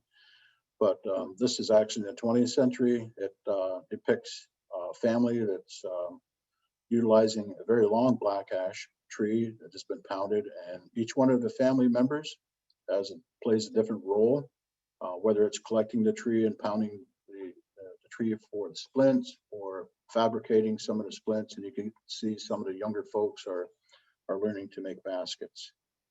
It's a very important part. In modern days, there's been a revitalization of learning to use basketry and learning the techniques. And so these practices continue. And you can see that this is a multi-generational group where various members of the generations are represented in learning certain tasks. You can see young men in the center actually working on trying to pound a black ash tree. This is a picture of a Menominee mother and her child during the mid 20th century, early 20th century actually. It just depicts the importance of black ash to the Menominee, which are in the Great Lakes. Our baskets, this is a basket from our own museum, represent the life forms. This is called a thistle basket, and it's on display at the Akwesasne Museum. So it reflects the types of plants that are found in nature, as does this one. This is the strawberry basket. It represents the strawberry, which is considered the leader in our culture, leader of the plants, because they're one of the first plants to come out and provide fruit. This is another picture of young man learning to pound an ash tree. Medicines are also associated with black ash and other trees of the forest, not just in this region, but many of the other areas in the Great Lakes and northeastern United States and the maritime provinces of Canada. These are the canopy associates of black ash. I think most of you are familiar with these canopy associates: red maple, silver maple, American elm, yellow birch, basswood, balsam fir, northern white cedar, and green ash. These are also medicine plants to us, in addition to being important species. Some common herbaceous plants. I'm just going to skip through these: jacket pulpit, marshmallow roll, gold thread. A lot of these plants are also important plants to us for medicines. Continuing with the list of the common herbaceous plants. I want to talk a little bit about the oral cultural functions of Native American traditions. Oral traditions provide practical experience in terms of immediate and concrete concepts and learning things, basketry being one of those. Also memory. This is a function of oral traditions or oral culture, which most of your Native American tribes have, rather than a written culture. And depicted on the bottom right is the Hiawatha Belt, or the Confederacy Belt. It's a mnemonic. It's not a written language, but it's an important aid remembering the content of an activity. And the Wampum Belt, in this particular case, represents the Iroquois Confederacy. There are actually 5 representations there. At the center being the Onondaga Nation. The far east would be the Mohawk Nation, and then the Oneida Nation, and then the Cayuga, and then the Seneca. The Tuscaroras came in just after the colonization of the United States, so they're not represented in this belt. But that's how an oral culture functions in terms of memory, and that's just a representation of that. And also performance skills, articulation, being able to speak the language. Mohawk is a polysynthetic language, where many words, English words, can be expressed in just one Mohawk word. And there are literally hundreds of different forms that a word can take. And so being able to articulate and perform that as a language function is very important, and it's connected to the description of a lot of, basically all of the natural world that is around us. And also the skills and craftsmanship. We talked about basket making, having face-to-face contact, apprenticeships between a master basket maker and someone learning. In terms, I guess these are more aesthetic properties of black ash than they are mechanical, that are very important to us, and I strongly believe in, just from my own experience in working with the various nations and trying to preserve black ash, but also basketry. They teach patience. They have provided for our families over generations, providing a means of income when other types of income were not necessarily available. They allow us to carry on our traditions. I mentioned and showed you the wedding basket, but there are other types of baskets that are used for ceremonies and also for processing food. We have one particular basket that is corn washing basket that's used to wash corn. That actually provides us with another form of food. For example, the action of washing corn frees up calcium. We didn't raise dairy, so our access to calcium was limited to was limited from dairy. So washing corn in a wood ash actually released calcium to us. So carrying out that type of traditional practices was very important, not just for spiritual reasons, but also for nutrition. Fulfilling ceremonies, as I mentioned with the wedding basket. And also it helps us speaking for our people, and it provides a medicine for healing. To tie into EAB and other invasive species impacts is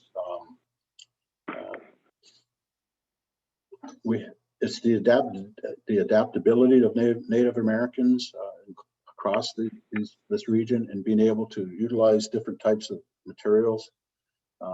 We're seeing a shift from traditional basket weaving styles and materials, much like we did when the first glaciers started to recede. The fauna was different and evolving as the glaciers receded.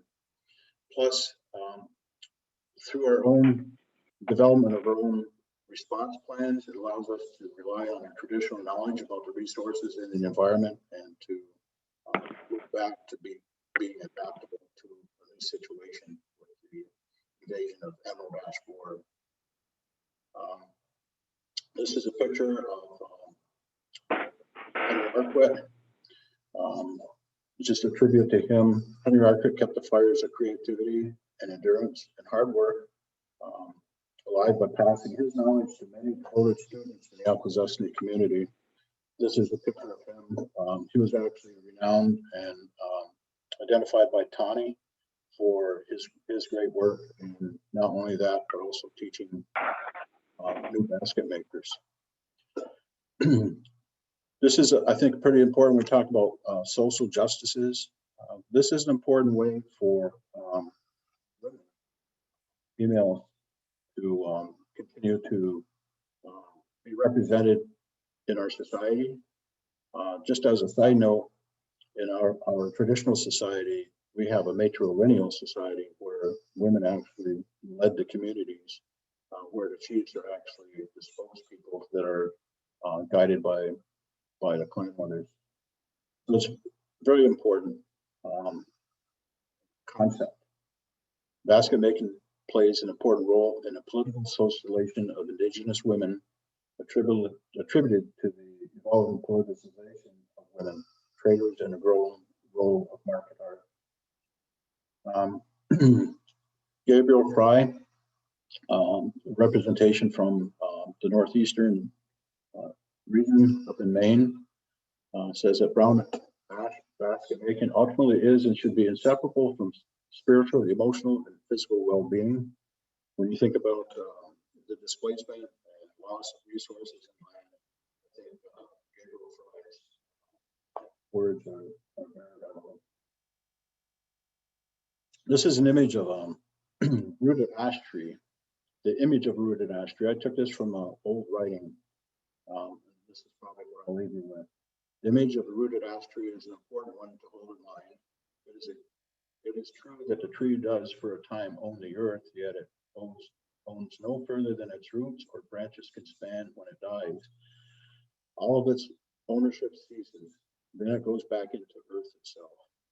With its people, an ash tree may spread through a great territory, yet it does not keep out all of the other trees, and its ownership is a balance rather than a dominion. This is from a book, an older book that's called Rooted Like article written by Abenaki, Joseph Boucher. So I appreciate your time. This is a quick overview.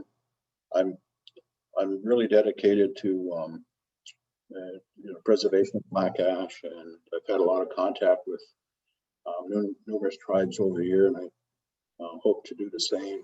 If there's anything that you would like to get in touch with me about regarding black ash, here's my contact information, and I appreciate being invited to the symposium. Thank you so much, Les. So cultural connections to nature are very important. So learning about the native species in the SLELO region that are culturally important is something to remember to include in our invasive species work. So thank you for that overview of all of the native species that you use in your culture. There are questions in the chat, but in the light of time, Les, would you kindly respond to those in the chat by typing your answers? Yeah. Thank you very much. So our next speaker is Peter Zimmer, the Stewardship Specialist for the Thousand Islands region of New York Parks. Peter is going to provide a project overview undergone at Wellesley Island State Park that restored state-threatened Blanding's turtle habitat. Pete, take the stage. I see your slides. Great, thanks, Megan. But your Can you hear presenters, me okay? yeah, we see your presenter's view instead of your slideshow view. Oh, You just have to choose the right screen when you're sharing. If you hover over share screen on the bottom, a box with a bunch of, there you go. okay. I'm looking at two monitors and they're both different formats. So if you're telling me that I have the right screen, we'll just go with that. Okay, as Megan said, my name is Peter Zimmer. I'm the Stewardship Specialist in the Thousand Islands region of New York State Parks. And Les, I just wanted to comment on your last presentation. I do a lot of different projects throughout the TI region, and one of my different projects is we're partnering with the USDA on their integrated pest management study for black ash at 3 of our parks. So, you know, we're trying to be good neighbors and do our part in black ash management as well. With that said, I was going to make this a pop quiz, but I'll just give you the answer. This turtle here in the background is a Blanding's turtle, probably the most charismatic turtle I think there is, smiling at us very nicely. I'll just breeze through these really quickly. I just wanted to give some justification for the stewardship program in state parks, and specifically, you know, invasive species management and ecological restoration that we do. That's kind of built into our constitution of state parks, if you will. So there are, you know, legal reasons of why we're doing what we're doing, and powers that be kind of built this in to the agency, agency-wide. And one of the ways that they've done that is we've made parks a member of the New York Invasive Species Council, you know, so we have to practice what we preach, right? There are several natural resources directives that all state parks should be abiding by, and it has kind of become the responsibility of stewardship staff to implement those. Some of those directives directly involve invasive species removals and protecting native habitats and natural ecosystems.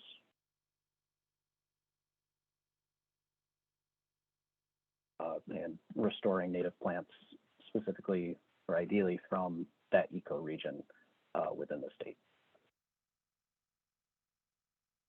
I have a summary of what environmental stewardship in parks should mean.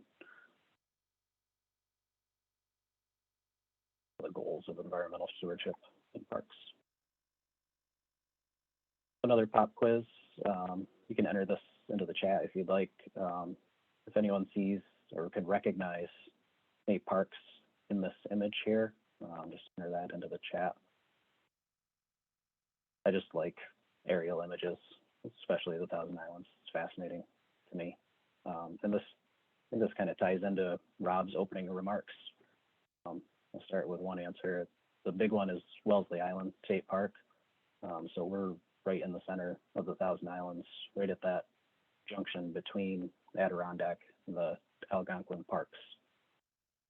That is the Frontenac Arch that we're responsible for being responsible stewards for.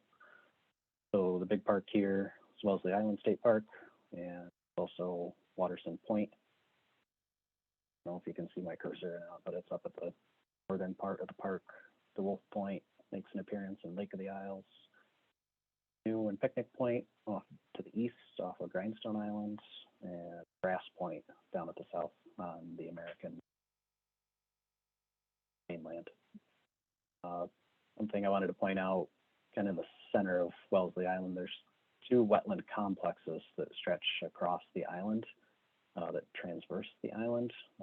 One goes in the skinniest part, kind of connects Eel Bay to Lake of the Isles, and the other kind of goes northeast along Watershed Point Road and goes up towards Hill Island in Canada. These will be important connections later on. So why will we be focusing on Wellesley Island? Well, it's our biggest park. It's our largest camping complex. A ton of patrons visit each year. But in addition to all of that, we also have a ton of rare, threatened, or endangered species, significant animal assemblages, 5 significant natural communities identified by the Natural Heritage Program. And on top of that, around 1,400 records of invasive species on IMAP invasives. So the stewardship staff has a lot to do at Wellesley Island. One of those rare, threatened, or endangered species is the Blanding's turtle, a New York State threatened species.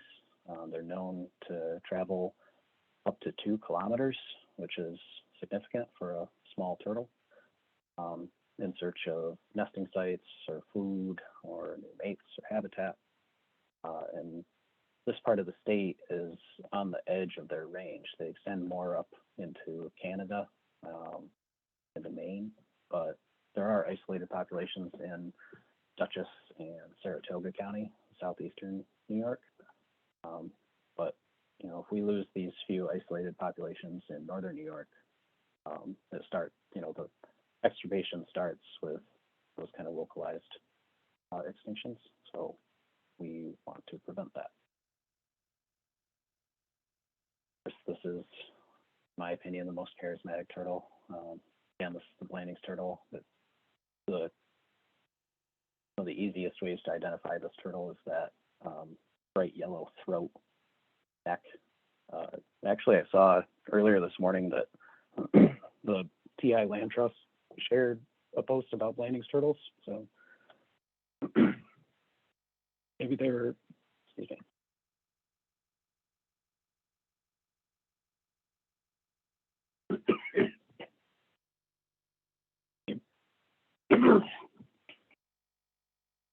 Maybe they were reading my mind. Another good photo of a Blanding's turtle showing that characteristic smile. This is the range of the Blanding's turtle. So again, this shows that the northern part of New York is right on the edge of their range. There's a little population over in Nova Scotia, but most of New York is just in the Thousand Islands and up to Lake Messina area, Coles Creek, Robert Moses State Parks have occurrences of Blanding's turtles too.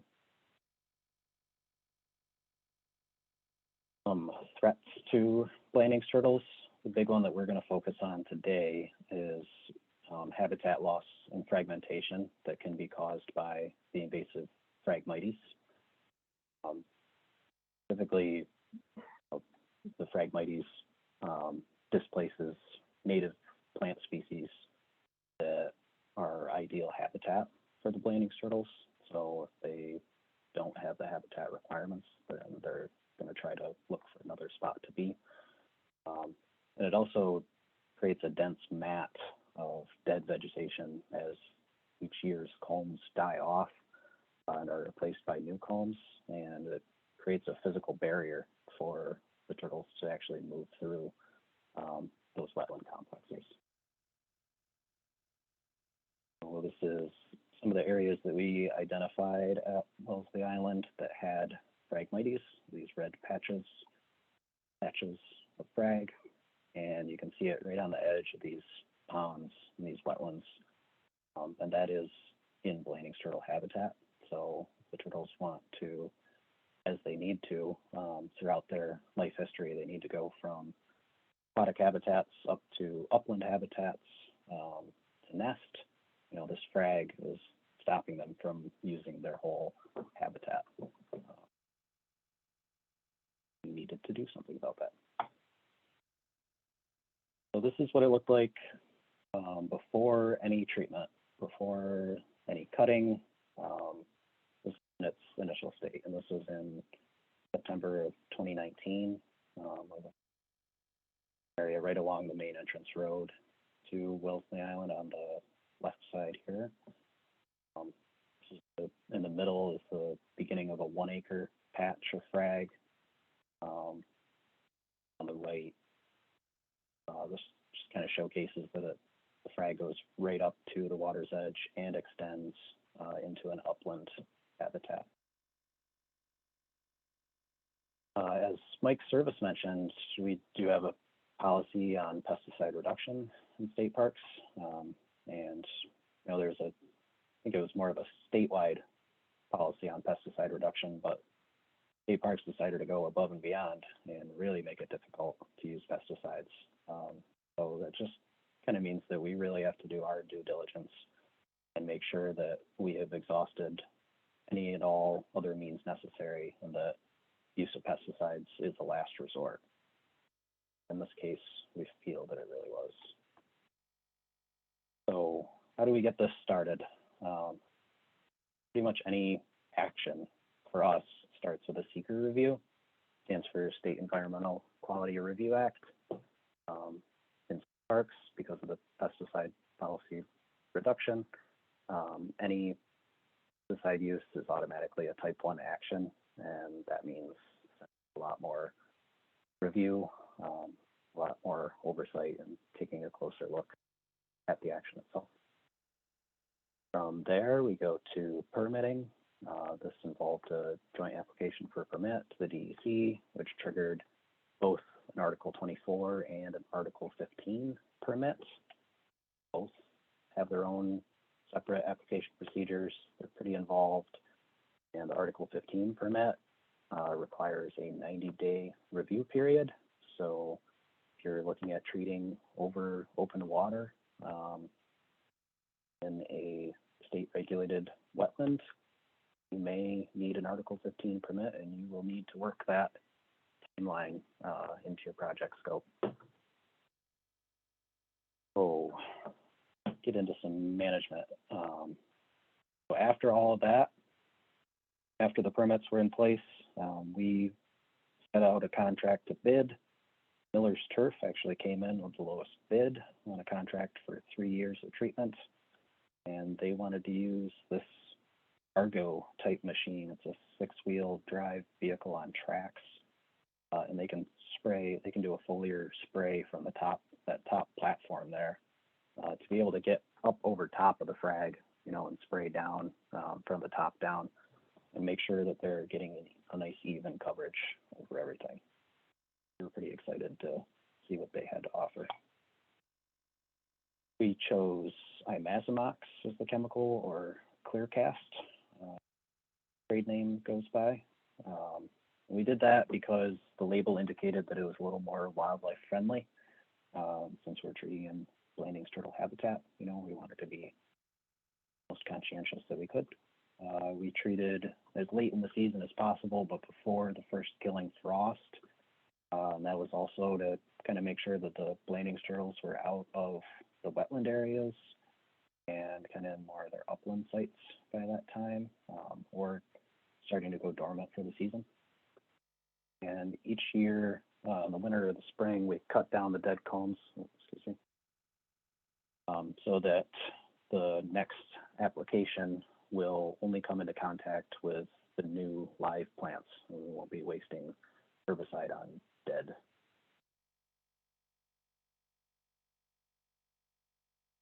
This is just a quick picture of cutting those dead culms down. Couldn't get into everything. Like, we didn't want to be cutting down some of the native stuff if it just had a few stalks of rag sticking around it. So that's why you see some of that in the background on it. Okay, so we've done 2 years of treatment now, in line for our 3rd year of treatment this year. So on the left, we have, again, that picture before any treatment. And right, this picture was taken just this past Monday.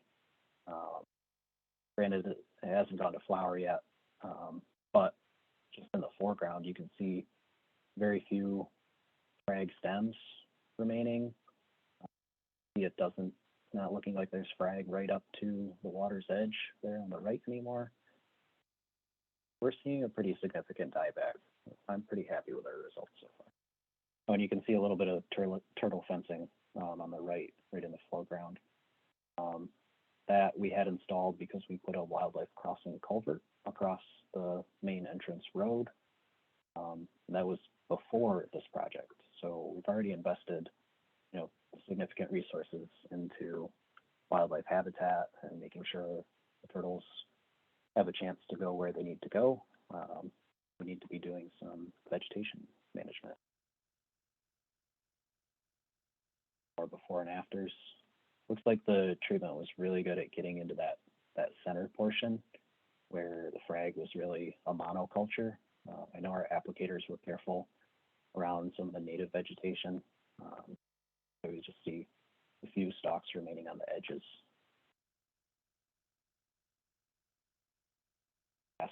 Before and after, but again, it's knocking it back. It's poking some holes in it. We're seeing a few stragglers here and there, but hopefully with this last year of application, we should get that 85 to 99% dieback. So now we're looking at restoration. I'm also partnering with OPRHP's Plant Materials Program down in the Finger Lakes region. I worked with Bridget and Dave to develop a native planting list. We have gone out in the field 2 seasons now, collecting seed, most often from Wellesley Island itself, off of this native planting list. We then take that seed back to Sonnenberg Gardens in Canandaigua, where they clean it, sort it, separate it. They start growing some of that seed to stock, or storing it for long-term storage for when we're ready for restoration. And the main goal behind this is to have native, genetically appropriate plant material for our restoration projects. There's an earlier planting list. I won't go through this in the interest of time, but we wanted a good mix of shrubs, grasses, and forbs, because planting turtles kind of use everything across the board. A wide variety here. And we'll get into some pictures of, so this is Spirea alba.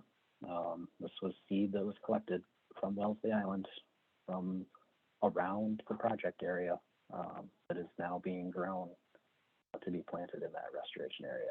So super local, definitely native, genetically appropriate, from the ecoregion, all the stuff that we're looking for. Or Spirea alba, I think. These photos are all courtesy of Bridget Wiersbicki, the Plant Materials Program. This is Celtis occidentalis, or button bush. In the background, there's plants from another project. They have, I think they're involved in at least a project in every region across the state. I don't know how they keep track of all this stuff, but they have billions of plants, I think. Here we have Ilex reculata or winterberry. I'm pretty surprised that this grew so well. Don't really see a ton of recruitment, native habitat, so we were pretty pleased that we were able to reproduce this in the greenhouse. Any questions?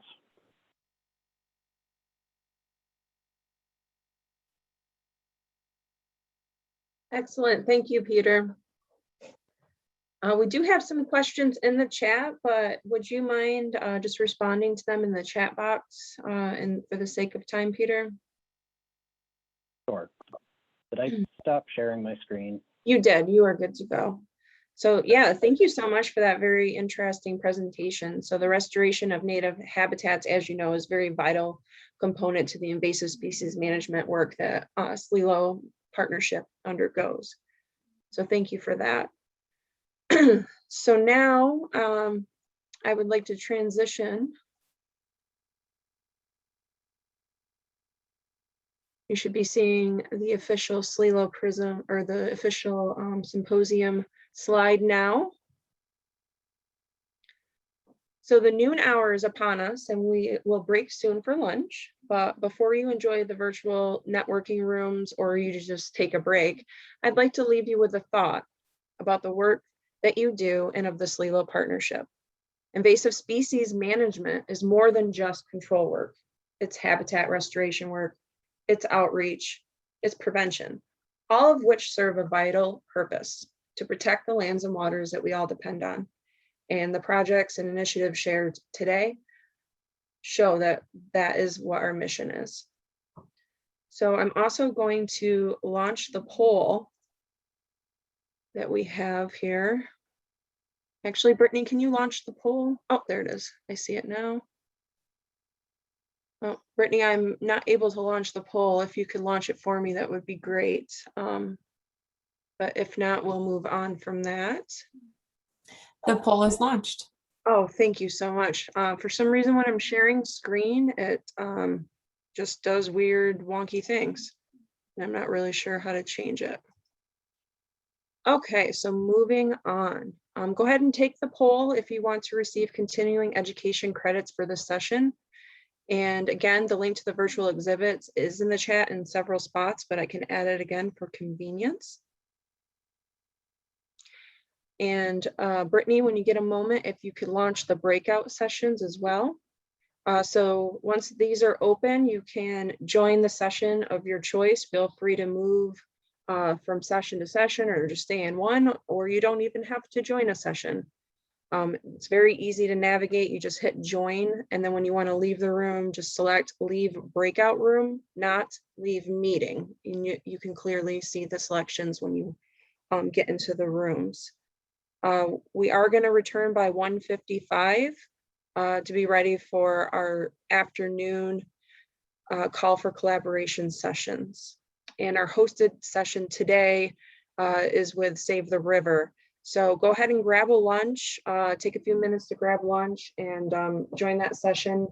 Lauren Eggleston is going to wait a little bit for folks to go ahead and get their lunch before she starts her discussion. And this will just stay open and we're breaking for lunch now.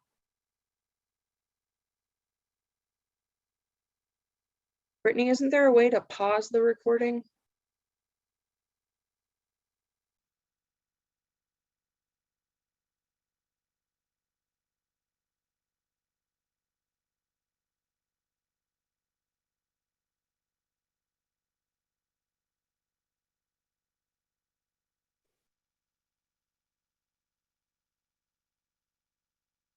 Hello, everybody. Apologies for the confusion on the time. Yes, we are sticking with the original agenda and beginning at 1 o'clock. I didn't realize that there was a mistake on that slide. So apologies for any confusion that may have caused anybody. That would have been a really long lunch, I guess.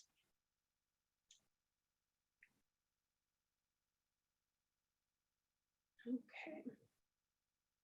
I'm going to give just 1 minute in case somebody is trying to get back in here.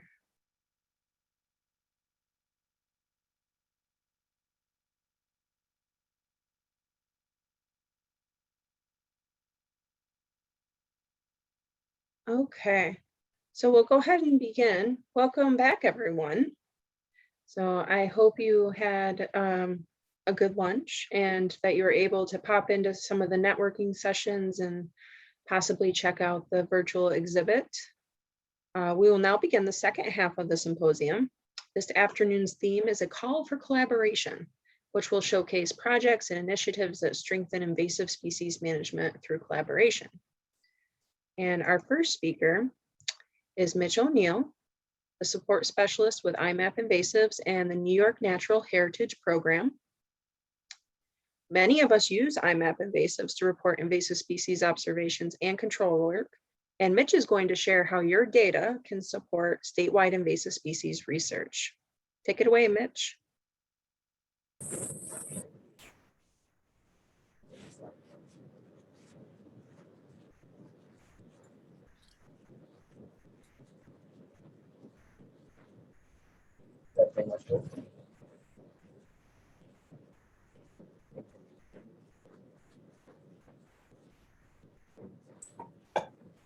Mitch, your audio is a little bit wonky, just so you know.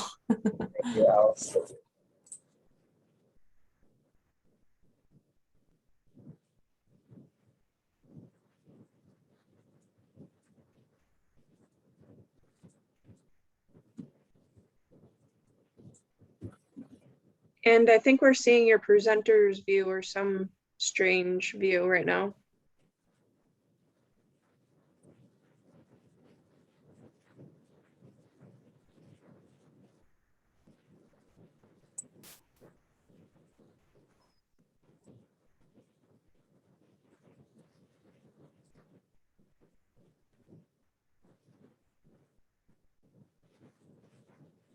Thank you for being patient while Mitch gets his.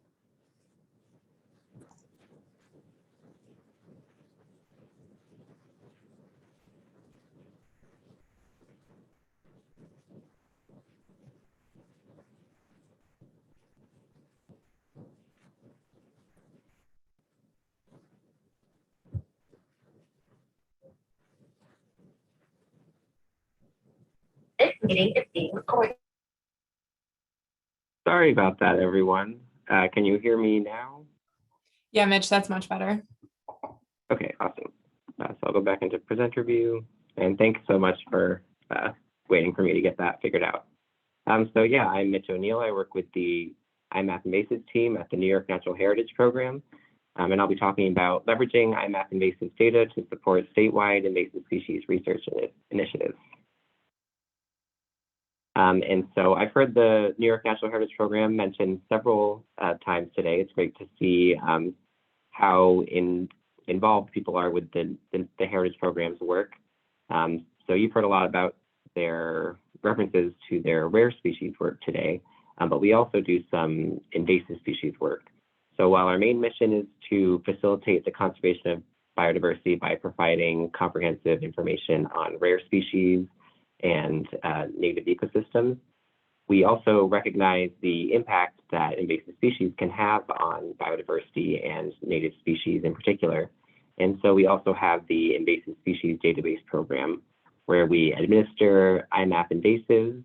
That's one of our biggest tasks. And we also do some other work, including the Watercraft Inspection Steward Program application. So we run the data management for that program. And also we do some analyses, which I'll be talking about too today.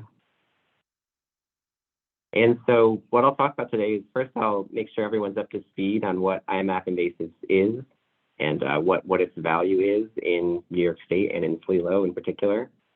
And then also, how are the data leveraged? So the data from the database, what happens with all of that data, and how can you take part in these efforts? So IMAP is the centralized invasive species database to support PRISMs like SLELO, state agencies, and other partners working on invasive species issues. You can view species distributions, generate reports. There are early detection alerts that you can set up for species you're interested in, and a lot more that you can do with the IMAP Invasives platform. And so it's used in a couple jurisdictions across North America, but in New York, it's the centralized database, and it's used by PRISM, state agencies, and other partners. And another big thing we'll talk about today is tracking control efforts and results, which is super important. And so where does the data come from? For a while, so up until about maybe 2016, 2017, most of our data was coming from pre-existing data sets from partners, some data that had been collected by agencies, museums, etc. And then in the past few years, it's been really important to have data continue coming in. And so really our most important data source now are managers and community scientists on the ground who are observing invasive species and reporting them directly to our database. And that's what keeps our database up to date as invasive species are constantly spreading and new invasive species are coming into new areas. So I thank everyone on this call who has submitted data to IMAP invasives, and I also thank anyone new to IMAP invasives in advance. And one thing I'll note is that our data are reviewed by experts across the state so that species identities are confirmed. And so an example of what that looks like, so for a highly regulated or high priority species, alerts are sent out to authorities across the state who then verify or send the record to an expert to verify, and then the record is confirmed. For some other less high priority species, but still species that are tracked in IMAP and have negative impacts and species that we're all concerned about, those go into a more general group of taxonomic and species ID experts who review the records and set those to confirmed. One example of one of these really high priority ones is spotted lanternfly, and those records are reviewed by the Department of Agriculture and Markets. And so one example of this is hemlock woolly adelgid. So many of you are probably familiar. It's an insect that really threatens our hemlock stands across the state. This is a map of HWA. I actually took this today. So you can see there's a lot of HWA in the southern part of the state, but up north in SLELO and the Adirondacks, there's considerably less. And so an example of how, I mean, one, it's great to be able to see the distribution of HWA in this one centralized database, but it also helps for ongoing early detection efforts. So for example, this past summer, a camper noticed hemlock woolly adelgid and reported it to IMAP. And then since then, the Adirondacks have been able to conduct surveys around it, launch a survey and an assessment response so that they can get a really detailed feel of what's going on in that region and how it can best be managed. And that was all possible, one, because of a citizen scientist, a member of the general public who reported the invasive species, and they used IMAP invasives to do so. And then another example of HWA reported to IMAP invasives recently. For a while, SLELO has been the PRISM that has not had hemlock woolly adelgid. And apologies, I'm in a room with an automatic motion sensor. So anyways, a few months ago, SLELO staff actually detected hemlock woolly adelgid for the first time in SLELO. And well, this is a little bit different of an example because it's not a citizen scientist, it's a staff, it's professional staff doing this. I think it's important to note that all of the data is going into this one centralized place. So you don't need to look in different places for the citizen scientist data and the professional data. One thing I'll also mention is that the SLELO staff were using our forest pest data collection tool, which goes directly into IMAP with some other key, and it allows you to collect some other key information on hemlocks. And I will talk a little bit more about that later and let you know why why that's important and why that might be something you want to participate in as well. And as another example of an early detection effort, we've started this initiative to get people across the state to claim grid squares where they will survey for spotted lanternfly and tree of heaven. So spotted lanternfly is an insect that has huge impacts, potential impacts to New York State. So economic, agricultural, ecological, and I encourage you to stay on for the next talk where Megan from SLELO, who's been organizing this conference, and Michael G. and Balbo from Ag Markets will talk. They'll mention this project in the context of some more spotted lanternfly and tree of heaven outreach efforts. And if you want to learn more about this after the webinar, I encourage you to go to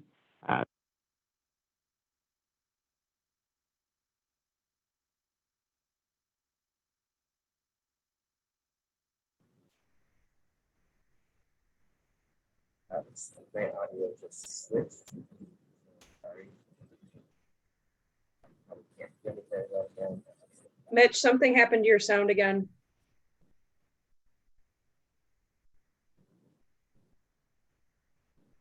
the audio. So I got some. Hey, Mitch, you just have to leave the computer audio. Yeah, I think I have that set up. You're all set. Yep. Sorry about that. I got some sort of notification and then it just dropped the call automatically. So sorry about that. But anyway, I'll move on to the next slide. So now I'll get to actually how all of these data are leveraged. So we track almost 500 species in IMAP invasives, over 20,000 records came in last year as an example of how much data we're getting in. So tons of great observations coming in all across the state. So now we have this data set of tons and tons of invasive species all across the state. So that's kind of stressful. So what do we do with that? How does that help us? So obviously we can't go in and deal with every single infestation all across New York State because there are so many species and so many locations. We need to think about how to prioritize. So for instance, can we reduce the pathways to prevent new invasions from happening? Are there particular species that we should focus on? Are there particular areas where we should focus on or where our efforts will have the biggest impact? And on a project by project basis, which projects are most likely to have positive results? And so when we think about prioritization, we think about species, location, pathways, and projects. And so I'm going to talk about a couple of our prioritization tools that utilize IMAP data. Just as examples of prioritization tools before I get into it, one example is the spatial prioritization, which you can access at the link on the slide. So basically this takes into account the ecological significance of areas across the state. So for instance, rare species presences, as well as whether areas are protected or designated as natural areas, and how relatively high or low the risk of invasive species spread is in that area. So for instance, the distance to a road. And so it predicts across the state areas that are particularly at high risk to invasive species or high priority for invasive species surveys and management, and areas that are lower priority. So you can see what that looks like for SLELO. And another example is IPM-DAT, so the Invasive Plant Management Decision and Analysis Tool.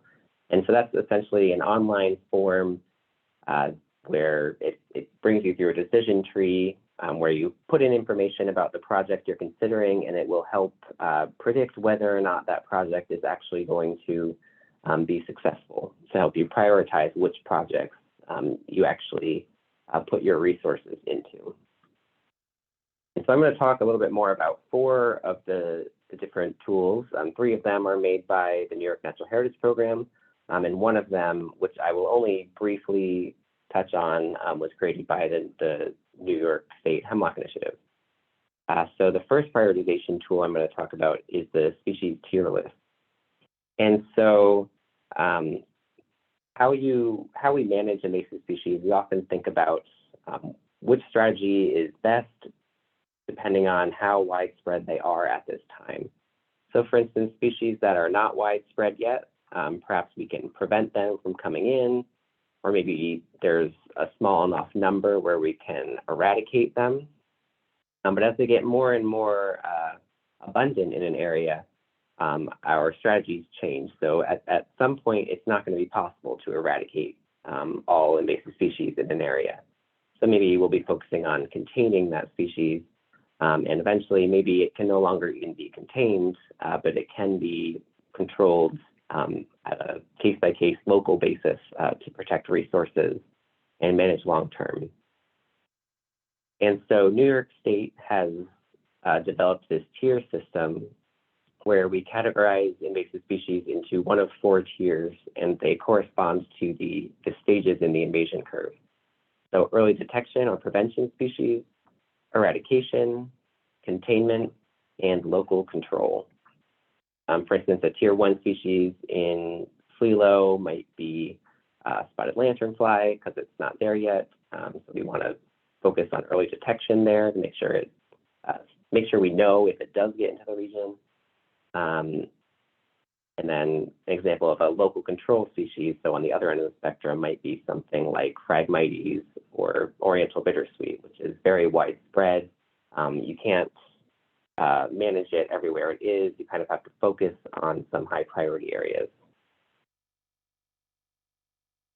And so to figure out what tier a particular species is in, we really need to know how prevalent that species is in an area of interest. And we get that from the IMAP invasives data. So this is one of the analyses that utilizes all of this data that's entered into IMAP invasives. So there's a model that's run for each PRISM individually and for the state. So I'll use SLELO as the example. This was the master's thesis work done by Dylan Finley at SUNY ESF. And so the model essentially will take all of the presence records in SLELO. When it's doing the SLELO run, it will count up all of the populations for each species in the region. And so depending on the number of populations, that's how it gets sorted into one of the lower tiers if there's not many, or one of the higher tiers if there are very many. And it also takes into account species that are reported outside of SLELO, but not within SLELO yet. So those would be the tier 1 species.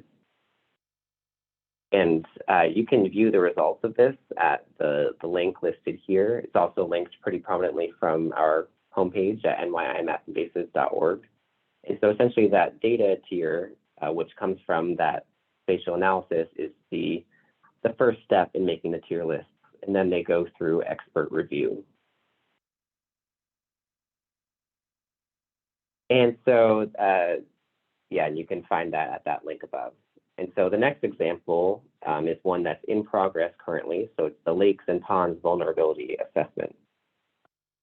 And so you can see there are many, many water bodies all across New York State. We couldn't possibly prioritize every single one of them for invasive species efforts. So how do we prioritize them? So the plan is to prioritize survey and management efforts to the lakes that are the most vulnerable. But which lakes are the most vulnerable to invasion?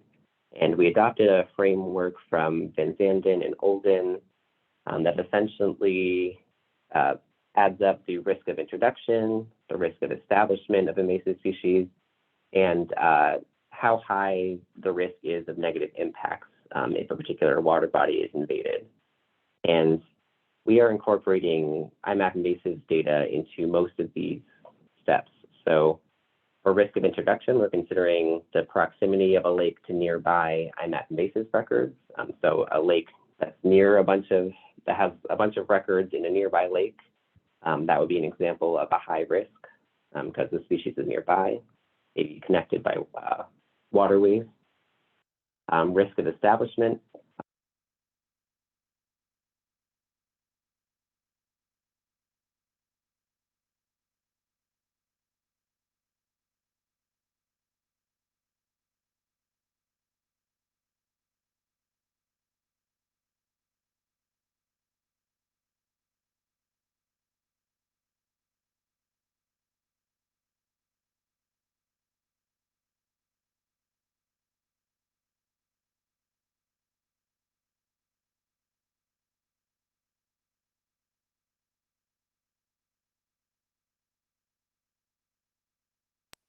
Mitch is calling back in. He's having difficulties with his phone. Sorry for the wait. Mitch, I did put the phone number in the chat if that's easy for you.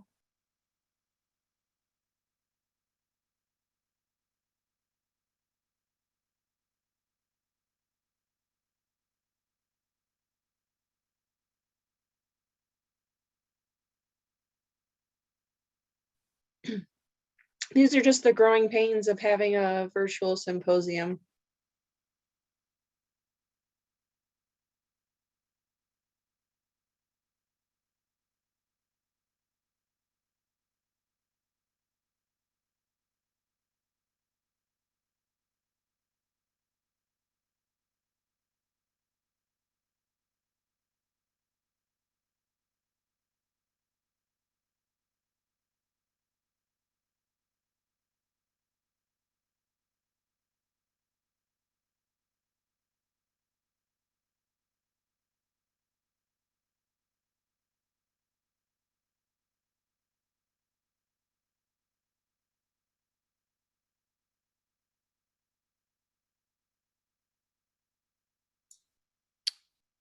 Can't hear you, Mitch. Yeah, he's calling back in. He said in the chat. can you hear me now? Yes, we can. Fingers crossed that it stays. Yeah, so we're using the IMAP invasive data for this model as well, and results will be available next field season for most people. We're still working on it with our partners across the state. One of the last prioritization analyses I wanted to mention was the aquatic invasive species hits analysis. So this analysis highlights what we call leads in need of observation. So this is essentially when an aquatic invasive species is detected on a boat exiting a lake, but we don't have a report for that species in IMAP invasives on that lake. So that's potential for either filling a data gap or for some early detection, like maybe that invasive species really is new to that lake. So for example, this data comes from our WISPA data. So when a boat steward at a launch finds water chestnut on a boat that's coming out of the lake, if we have no record of water chestnut in that lake, that kind of raises an alarm. So that would be considered a lead in need of observation, and that lake might be a priority for early detection surveys for water chestnut in the following year. And so we send those results directly to PRISMs and other aquatic invasive species managers.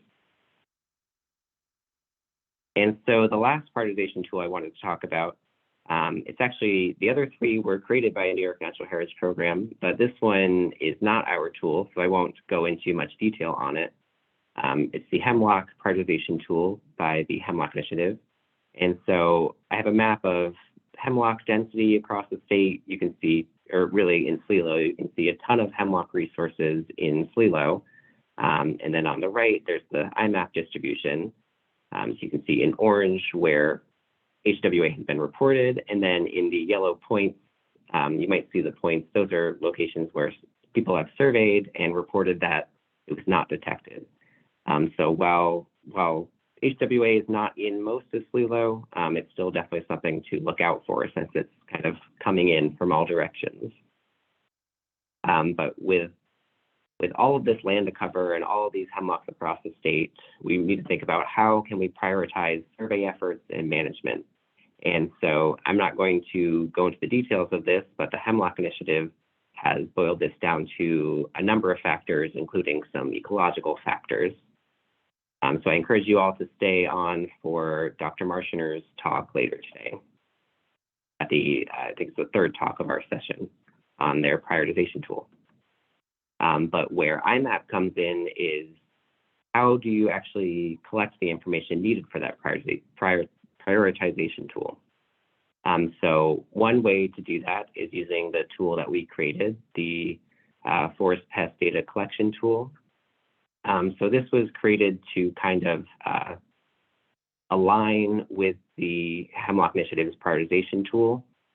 So it's a form within Survey 123, and the data are crosswalked into IMAP invasives. And if you select HWA in the form, some higher hemlock prioritization metrics come up. So stand traits, whether it's near water or rare species are present, stand composition, all sorts of ecological data that will be helpful in that prioritization tool. And so this tool has this Forest Pest Data Collection tool has newly been opened to a broader audience. So we don't have much information on our website on it yet. So I would say just stay tuned for training materials, which will be ready for the fall HWA survey season. And you can also contact us for more information on this. And so those were the prioritization analyses. So the next thing I'll talk about are another way that we're leveraging IMAP data is through tracking management efforts. So we started tracking treatment records in IMAP invasives in the past few years. We have a lot of data coming in from prisms, parks, other agencies and nonprofits. And what we're really trying to get to now is how can we analyze and visualize treatment effectiveness over time. And in particular, one species we're kind of using as the pilot for this is water chestnut. So tons of water chestnut polls are always going on across the state. How can we track these polls, track their effectiveness? How do our efforts actually impact populations? So the PRISM network and the DEC have been really interested in tracking and summarizing poll efforts statewide. So SLELO is actually one of the first organizations to start working on this. So they've had a Google form up for the past few years trying to capture data on the water chestnut poll efforts that go on across the state. And so now what we're getting to is, can we actually leverage IMAP invasives to do this? So we have an invasive species database where treatments can be recorded. And so we've been working with our PRISM partners, including SLELO and DEC, to start this effort where people record their water chestnut polls in a specific way so that we can use it statewide. And so we have a webinar coming up on next Monday at 1 for anyone interested. But essentially the project is getting people to record a couple of different things in IMAP when they do a poll. So first is a pre-treatment survey where they record the density. You record the water chestnut poll as a treatment polygon, and you record a post-treatment survey where you record the density again. And what this is going to do is allow us to show the data and summarize the data on a statewide dashboard where we can track the biomass polled across the state and the volunteer efforts conducted statewide. So with the area of the polygon and the density of the water chestnut infestation that you've recorded, we will actually be able to calculate an estimate for the amount of biomass that has been removed in a water chestnut poll, which will be really useful for summarizing efforts statewide. And so I encourage you to join our webinar on Monday if you're interested in this sort of thing.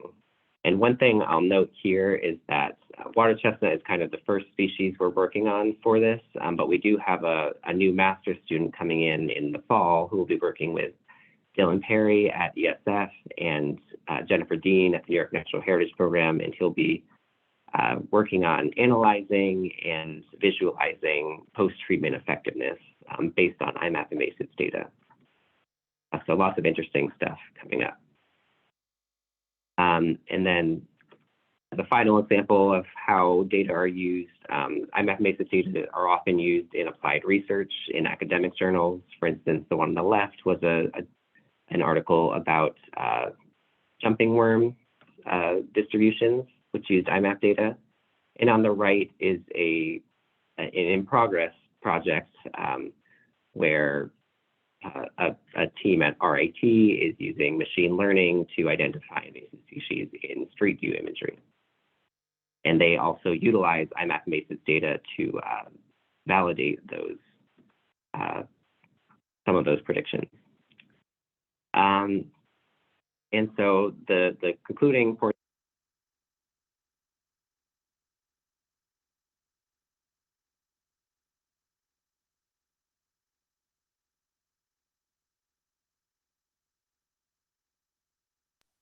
Mitch, if you lost you again, just give me a thumbs up.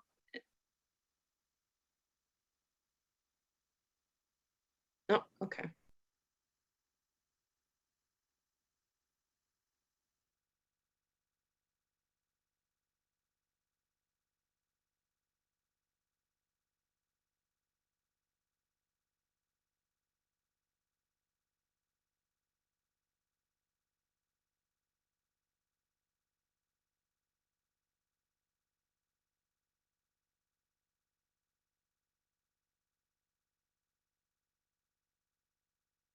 Hopefully that's the last time I call it. So to conclude the presentation, I wanted to reiterate how you can take part in all this amazing invasive species work going on across the state. The most basic way, and really one of the most important ways, is to just report records to IMAP invasives. So that supports our early detection efforts. It improves our knowledge of invasive species distributions. One great example of how to get involved is the spotted lanternfly grid square effort. You can learn more about that at the URL.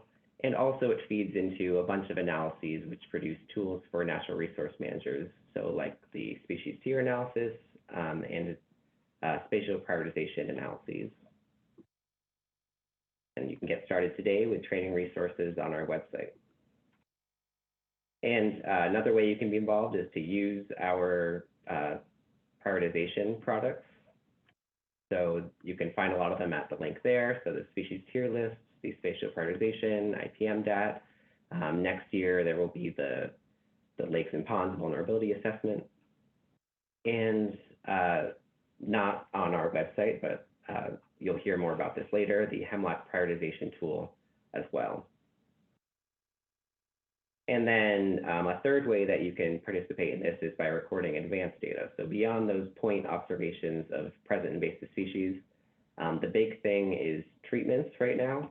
So we really want you to be recording density in pre and post treatment surveys and recording those treatments. So invasive plant polls, water chestnut polls, it would be really great to get those into IMAP invasives. And we're putting particular emphasis on the water chestnut polls.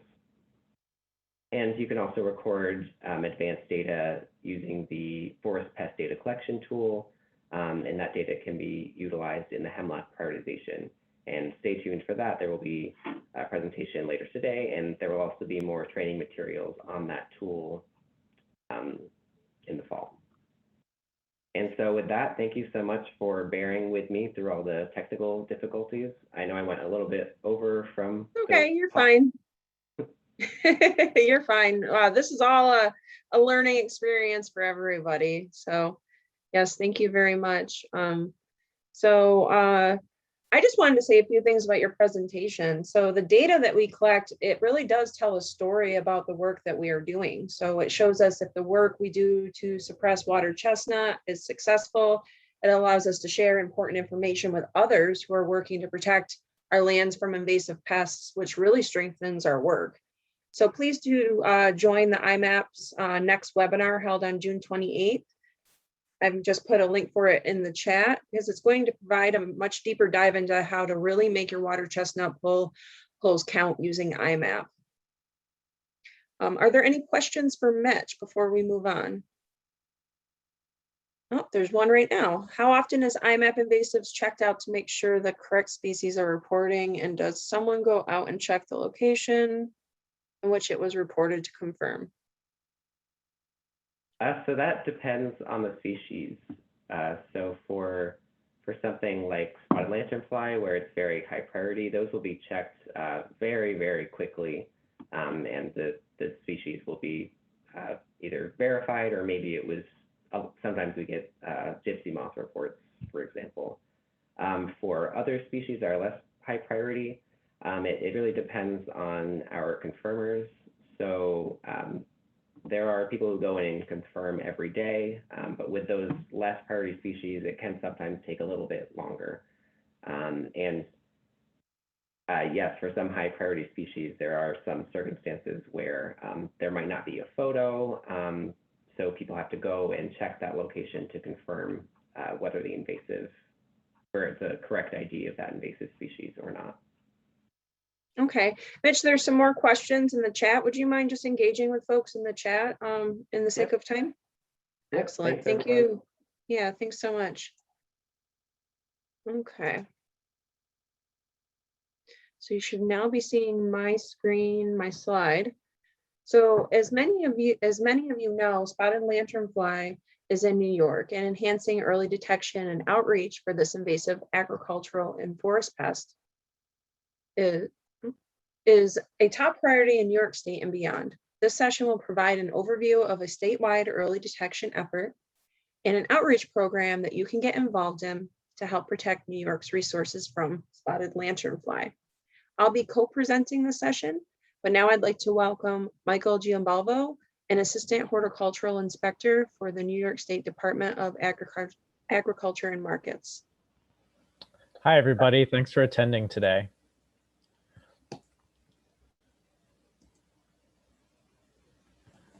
So the spotted lanternfly, or SLF, is an invasive plant hopper, and despite its seemingly innocent and quite beautiful appearance, this invasive forest and agricultural pest can cause immense damage to the economies and ecosystems it invades. It has over 70 different host plants, including grapevines, hops, apples, and other fruit trees.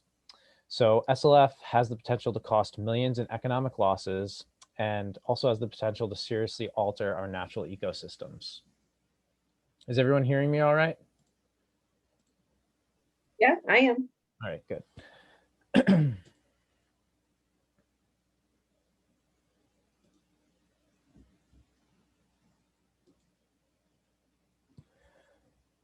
Tree of Heaven is the preferred host of the spotted lanternfly, and it doesn't need Tree of Heaven to survive, but it will often be the most likely plant to find SLF feeding on. And because of this relationship, New York Ag and Markets is tracking the presence of Tree of Heaven throughout the state in case the tree can potentially be used in survey and management plans. This time of year, Tree of Heaven is in flower, and its flower spike can be observed, which can help you identify the plant in early summer. Spotted lanternfly is currently in its first and second instar stages this time of year. Old hatched out egg masses can also still be found clinging to surfaces, but we're encouraging everyone to keep an eye out for the small tick-like morph that is black with white spots in June and July. SLF is now in New York.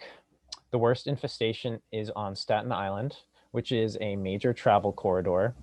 The other infestations, with the exception of Ithaca, are also in major travel corridors adjacent to New Jersey, and New Jersey is also heavily infested with spotted lanternfly. Ag and Markets has been tracking down and destroying egg masses all winter and spring, but we're still finding nymphs in these infested areas listed here. And now that summer is here, we're also following up with public reports. So please take extra care to check your vehicle for SLF hitchhikers when stopping in these areas of the state. New York State Ag and Markets has also been trapping continuously, in addition to our physical visual surveys, in order to detect new infestations and determine the severity of confirmed populations.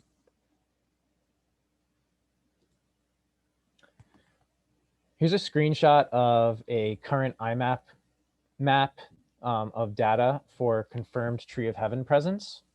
The areas where you don't see Tree of Heaven, it was detected where there aren't any red squares, like much of the SLELO area, is either areas where Tree of Heaven truly has not infested yet, or areas where we simply haven't had enough volunteers submit detected or not detected records to IMAP.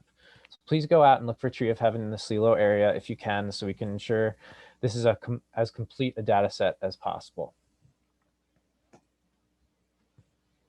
New York State Ag and Markets, DEC, Parks, and the New York Natural Heritage Program organized a volunteer effort that uses IMAP invasives.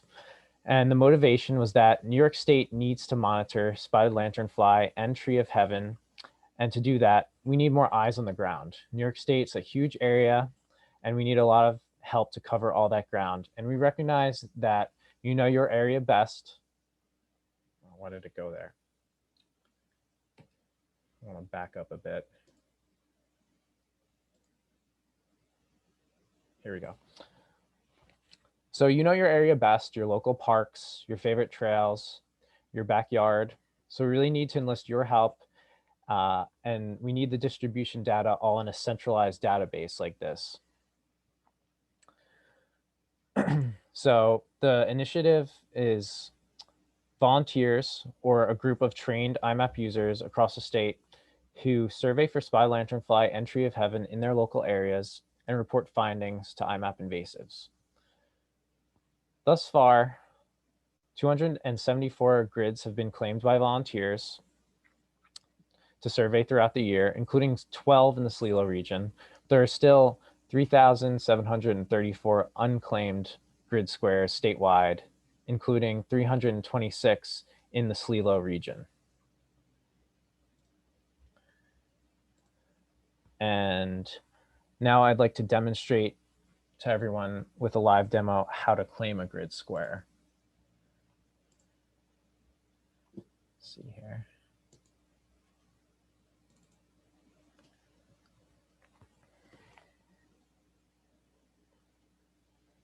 So I think some of the people on the call are already signed up as IMAP users.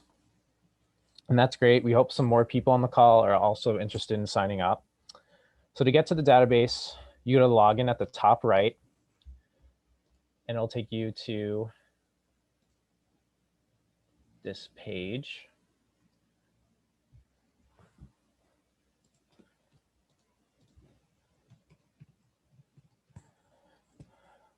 So if you already have an account, you can enter your information right at the top. And if you don't have an account, it's easy to sign up right below that. Once you log in, it will take you to the database map.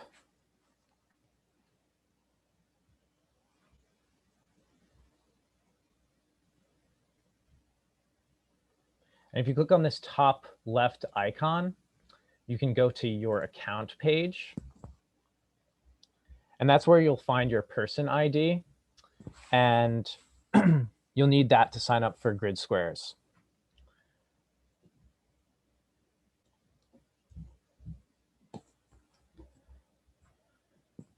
So to sign up for a grid square, you'll have to go to the website nyimapinvasives.org/SLF. And this has a map of the state with some areas that have been selected where we need help from volunteers to complement our survey efforts that are already underway by Ag and Markets and other organizations. So for instance, there's the focus grid squares, which are orange with a red boundary. And those are most important places where we're looking for help. Maybe they're near known infestation, maybe they're in a park with a disturbed area. So really high risk areas for SLF infestations. Then in addition to these orange high priority grid squares, we have two other types of grid squares. One is blue, and those are some that are public access land, which makes it a good place for volunteers to go in and survey. They won't necessarily have access to the whole square, but somewhere in the square there's public access area. And then we also have purple, that grid squares that we've opened for survey by the public, where there are known records of Tree of Heaven, and that's from the IMAP invasives data set. So again, you go to nyimapinvasives.org/SLF, and you'll scroll down all the way to the bottom. And that's where you can launch the sign up map with this big green button. And it'll take you to a new page.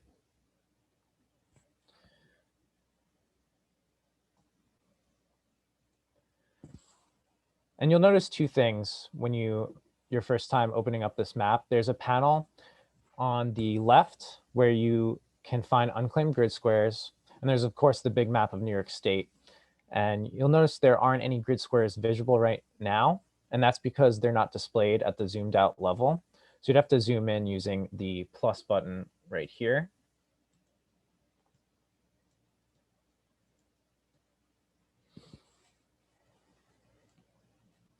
And just to give you an idea of some basic tools, so there's the legend, where you can figure out what everything on the map is, and that's one of the more basic standard tools. Then there's the zooming in and out. That home button will bring you back to the zoomed out view. And one thing you might find most useful is the find an unclaimed grid square panel. And that's how you find grid squares near you. You could type in your town, and we'll type in Watertown, which is in the SLELO area. And that'll zoom in to your area once you click enter. You could zoom in and out if you want to see more or less grid squares. But then once you see grid squares in your area, I'll encourage you to first look for orange ones. And those are the high priority ones. But there might be others in your area. So if you click one of those grid squares, you'll see the next step.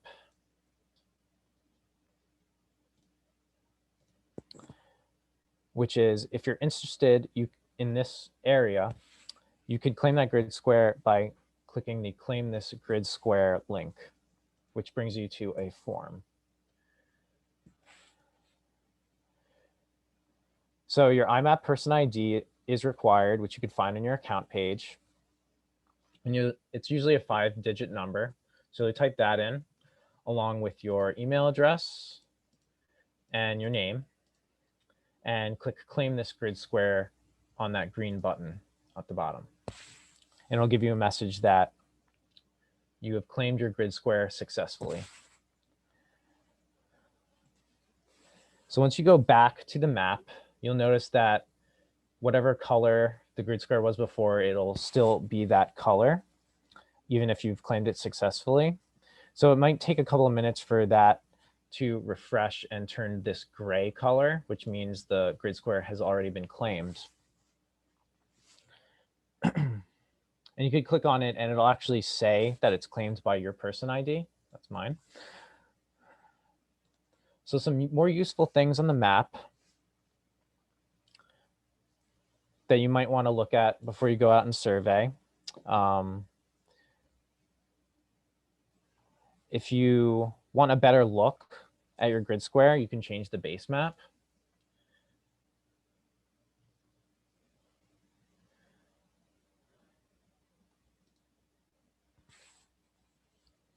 And if you change the base map like I just did on the screen, you can switch to a satellite map and then zoom on your grid square to get a better look at the terrain.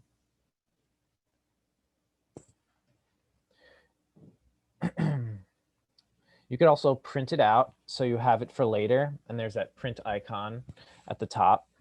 And you could either print a PDF, or if you're connected to a printer, you could print it out on paper. If you want to change how it looks before you print it out, you could turn layers on and off. So you could turn off the grid square labels on there to get a better look.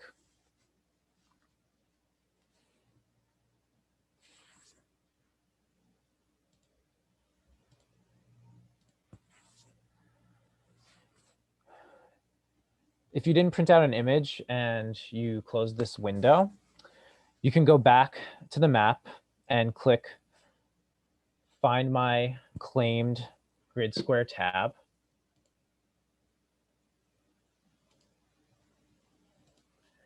And then you type in your user ID and click the Apply button below. So it highlights any of the squares that you've claimed. And if the selected item was, if you were zoomed out, and it'll zoom into where your grid squares are.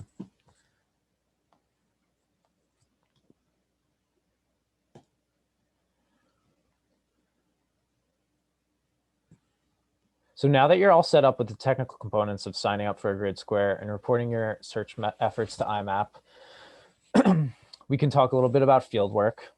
First and foremost, we want you to be safe, so always be mindful of traffic conditions and the weather. Check it before you go out and also once you get there into the field, and make sure you target spots within your grid that allow for public access. You can start by selecting a grid that's familiar to you and that you know well.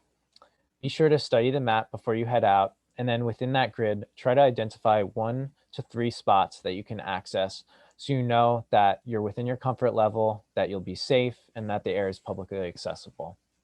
Then once you get out there, make sure you survey for a variety of surfaces. These can be natural surfaces like tree trunks or rocks, or man-made surfaces as well, like rusty metal or wooden fences. Spotted lanternfly can be just about anywhere in disturbed areas or natural areas. Then use your IMAP mobile app on your phone to report your search efforts. So if you think you found Tree of Heaven or SLF, you're going to enter these as presence records within the mobile app. If you searched and you did not find anything, then that's also great valuable information to enter as not detected records.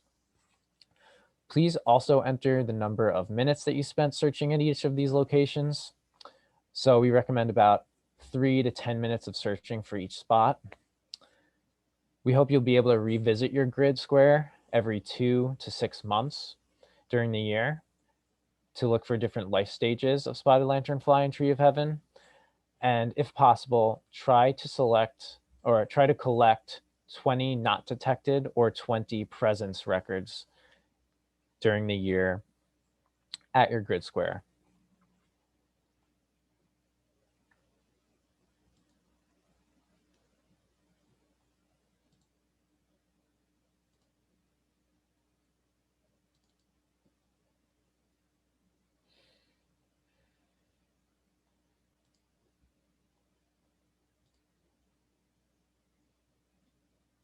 And I just wanted to show you this page as a reminder that the website at nyimapinvasives.org, there's a lot of resources you can look through, including self-guided training documents in the training tab. And you could also click on the spotted lanternfly button to view information about this project. And I'll turn it back over to Megan. Thank you so much, Michael. So I'd like to start by revisiting the spotted lanternfly distribution map again. There are a few major highway corridors that run from known SLF quarantine areas through each region of New York State. I-90 runs from the southwestern portion of Pennsylvania all the way up through western New York, and then it goes across the Finger Lakes over the Capital region. And then 81 runs through multiple spotted lanternfly infestations in Pennsylvania directly up the middle of New York, while I-87 is a direct pathway from the infestations in the Long Island Lower Hudson region. There's great potential for spotted lanternfly egg masses in adults to hitchhike on vehicles from quarantine zones to new areas. So due to the high spread potential, the importance of raising the awareness of the public and encouraging travelers to check their vehicles before traveling is vital to reducing the spread of this pest. Raising awareness of invasive species can be hard. Often it's a shot in the dark if your message is even heard by your targeted audience, or if the audience will even do what you've asked them to do. Considering that spotted lanternfly isn't widely established in New York, raising awareness to prevent the spread of this invasive insect is vital to protecting our resources.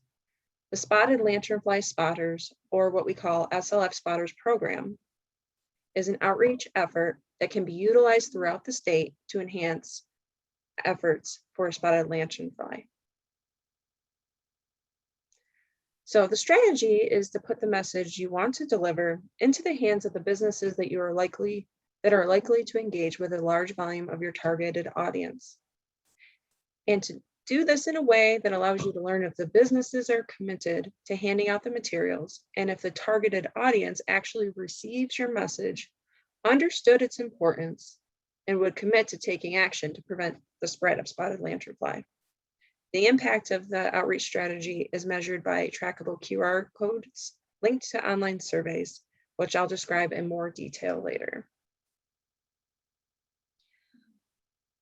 So the St. Lawrence Eastern Lake Ontario region is a major hotspot for fishing, drawing in anglers from around the state and even around the world.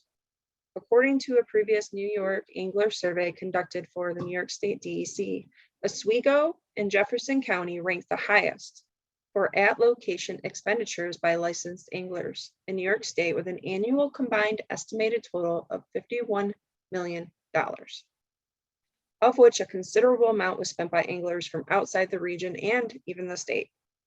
Because of this, SLELO identified businesses who engage with fishing tourists such as marinas, bait, tackle shops, and charter captain services as a target audience for the SLF Spotters program in our region. Targeted audiences may vary depending on the region in which the program is used. For example, wineries may be a target audience for the Finger Lakes region, while campers may be a target audience in the Adirondacks. So once you've identified the target businesses, it's important to consider how many of those types of businesses are in your region and where they are located.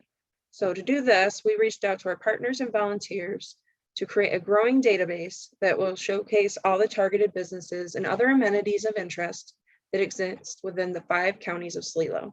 We have nearly 300 businesses that meet our criteria. And once you've identified the businesses you want to engage with, it's time to build a rapport with them. You can't just show up at their shop and hand them some brochures and call it a day. So this can be done through phone calls or in-person visits. SLELO is lucky enough to have a dedicated volunteer named Ed DeMatia, who is willing to reach out to businesses we've identified so far.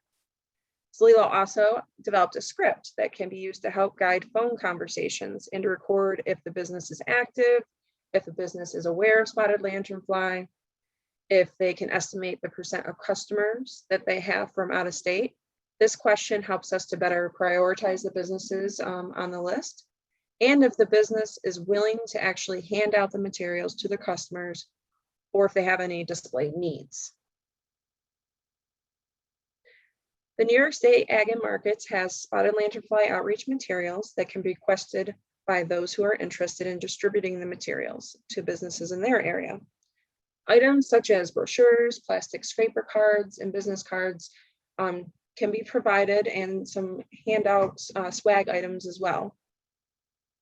There is a material order form that you can request these materials from that is on the virtual resources page, and I'll put that in the chat a little bit later. So measuring impact is a large component of the spotted lanternfly spotter strategy. To measure impact, SLELO has developed a graphic that can be printed off on shipping labels and placed on the back of the outreach materials, like brochures. The code tracks each time as it is scanned, which provides an estimate of how many people were reached. And once the QR code is scanned, the recipient is brought to an online survey. So this survey was reviewed by Ken Donnelly, the president of Beyond Attitude, an expert in behavioral change. The survey questions responses are used to measure the impact of the outreach strategy. The survey asks where the materials were obtained from. This helps us determine which businesses reached the most people. and also where the recipient traveled from, and if they transported any recreational gear. These questions help gauge the potential of spotted lanternfly to hitchhike on the vehicle or any equipment that they may have been traveling with. And it also asks the willingness of the recipient to check for spotted lanternfly on their vehicle and their gear, and to report any sightings to the spotted lanternfly at agricultureny.gov. SLELO has also developed a customizable letterhead template that can be given to participating businesses along with outreach materials. The letterhead includes another trackable QR code that links to a special survey just for participating businesses. So this survey helps to keep track of how many businesses have received the materials and when they've received them, if they have any questions or further needs. And to entice survey participation, SLELO is offering businesses who complete the survey a special SLELO PRISM koozie, but you don't have to provide anything. So the SLF Spotters program also offers businesses a media toolkit with graphics and pre-made posts that they can share on their social media platforms and websites. These graphics on the slide here were created by Jennifer Lerner with the Cornell Cooperative Extension of Putnam County. And there are many other graphics developed by me. This toolkit can be found on the SLELO website, and anyone who is interested in showcasing their own graphics or collaborating should just reach out to me to collaborate. The entire SLF Spotters program, along with the survey links and social media toolbox, is on our website, and I will throw that link in the chat. And multiple agencies and organizations are collaborating to raise awareness to help to control and stop the spread of spotted lanternfly. And it is our hope that the resources shared today will inspire you to get involved and will help you to collaborate on this important statewide outreach effort. And with that, I'd just like to open the floor to any questions that you may have so far.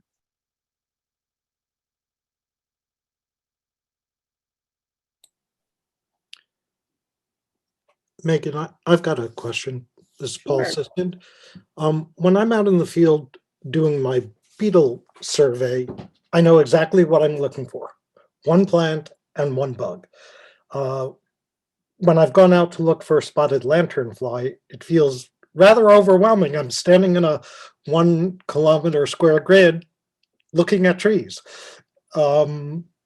Any hints, clues about if I'm there for 10, 15, 20 minutes, what's really the best way to accomplish something? Yeah, and I'd like to welcome Michael and also Mitch and our early detection team, Brittany and Robert, to chime in on this if they'd like to. And I do get a lot of emails about this, so I think it's something that is good to have in an open discussion. I guess it just depends on where you're at. Like if you're, I mean, with Tree of Heaven, it's not like being in a forest where there's, you know, hundreds of trees all around you. Usually it's in an urban setting, and then there's, you know, you have to walk from area to area to area to area. So I guess the best thing to do is just pick a location that you feel comfortable in, that you're good at navigating. And maybe even if it's an area that has multiple spots, you could break it up. Like I'm going to go to this section this week, and I'm going to go to this part of the grid square that week, to kind of break it up so it's not so overwhelming. Does that answer your question? And does anybody else have anything to add to that?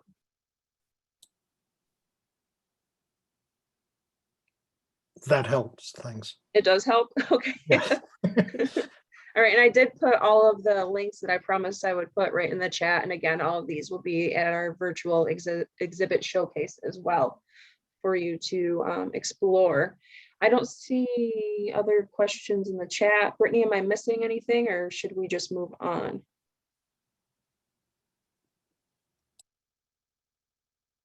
There is another question in the chat box. Yeah, so the question is, what can somebody do other than just reporting through like IMAP invasives if they come across spotted lanternfly or Tree of Heaven? Or should they do anything else? Michael, I'm going to leave that one to you. What does New York State Ag and Markets suggest? Or if you find So- it, are we saving the specimens? It's always a good idea to try and catch a spotted lanternfly nymph or adult if you do see it. And we recommend either putting it in alcohol, hand sanitizer, and then in a container that's sealed and then into your freezer. So it kills it and preserves it. We encourage everyone to take pictures if they suspect they've seen signs of spotted lanternfly. And you could either email those pictures along with your contact information and the location where you saw the spotted lanternfly directly to us at our spottedlanternfly@agriculture.ny.gov email address. Or we also have an online reporting form with places to fill out all the information that we'd like from you. And I could put that email and that link to that survey form in the chat for everyone. Yeah, and that survey form that was just mentioned is in the virtual exhibit. If you visit that link and just scroll down to this talk, you'll get everything right there. Okay. All right, well, if there's no more questions, I'm going to go ahead and move on. So our final speaker today is Carolyn Marshner with the New York State Hemlock Initiative and Cornell University. Her talk is going to share a new tool that can help you conserve hemlocks through prioritization. This information will be especially important to land managers in the SLELO region and across the state. Carrie? Hello. Thank Hi. you so much. Thanks for joining us. Do you see the screen? I do. Wonderful. And can you hear okay? I sure can. Even better. So I want to thank SLELO for having us on today. It's a pleasure and a privilege to talk to you all, and to also say thank you to our funders, New York State DEC, USDA Forest Service, USDA APHIS, and EPA. Because I'm really focused on the tool today, I'm going to blow through a lot of the introductory stuff. So take it as writ that hemlocks are really important. They are a foundation species, which means that they create the ecosystem that they're in to some extent. There are about 400 species that use them in one way or another. They're really important for aquatic ecosystem services. They help stabilize stream flows and also stabilize steam temperatures and keep them cool, which is particularly important in our area where often our cold water fish assemblages, like our much loved trout species, are kind of at the edge of their at the upper threshold of their temperature limits. And so we really don't want to have anything happen in our ecosystems that raise those aquatic stream temperatures too much. They also provide habitat in wintertime for a lot of different species. In the summertime, if you walk into a hemlock grove, you will find that the air is cooler. It's actually about 10 degrees cooler than it is above the canopy. And what we don't want to see in our region is this, the loss of our hemlocks, like we've seen in the southern portion of the hemlock range. And this is the pest that we're worried about, hemlock woolly adelgid, which you've heard about a couple of times already. It looks like these little waxy cottony balls. And here's the hemlock distribution for the state, which Mitch already showed you for SLELO, but I wanted you to have a chance to take a look at the distribution of hemlocks around the state. The darker the color, the more hemlock resources. And you can see that Tug Hill and APIP really have the most hemlock of the forests in our state. And New York has the most hemlock of any of the lower 48 states in the US. So this is a really important pest for us. Here's where HWA is right now. It started in the 1980s down in the city and started moving north. The bright red are the places that have been recently identified, including, I'm sorry to say, your first infestations in SLELO. And of course, that Lake George infestation that Mitch already talked about. So HWA it's a piercing, sucking insect. It's related to aphids. It's in the same family as aphids, but it's not an aphid, it's an adelgid. And it has 2 life cycles per year, which gives it 2 opportunities to grow and have that exponential growth, which is part of why it's such a problem in our area. And the reason that we think that it's such a problem here is not only is it that our trees aren't totally adapted to this kind of insect here because we don't have a native insect like this, but also that we don't have any predators that focus on this pest. So there are 2 ways to manage HWA. Really, chemical and biological options are what we have available to us.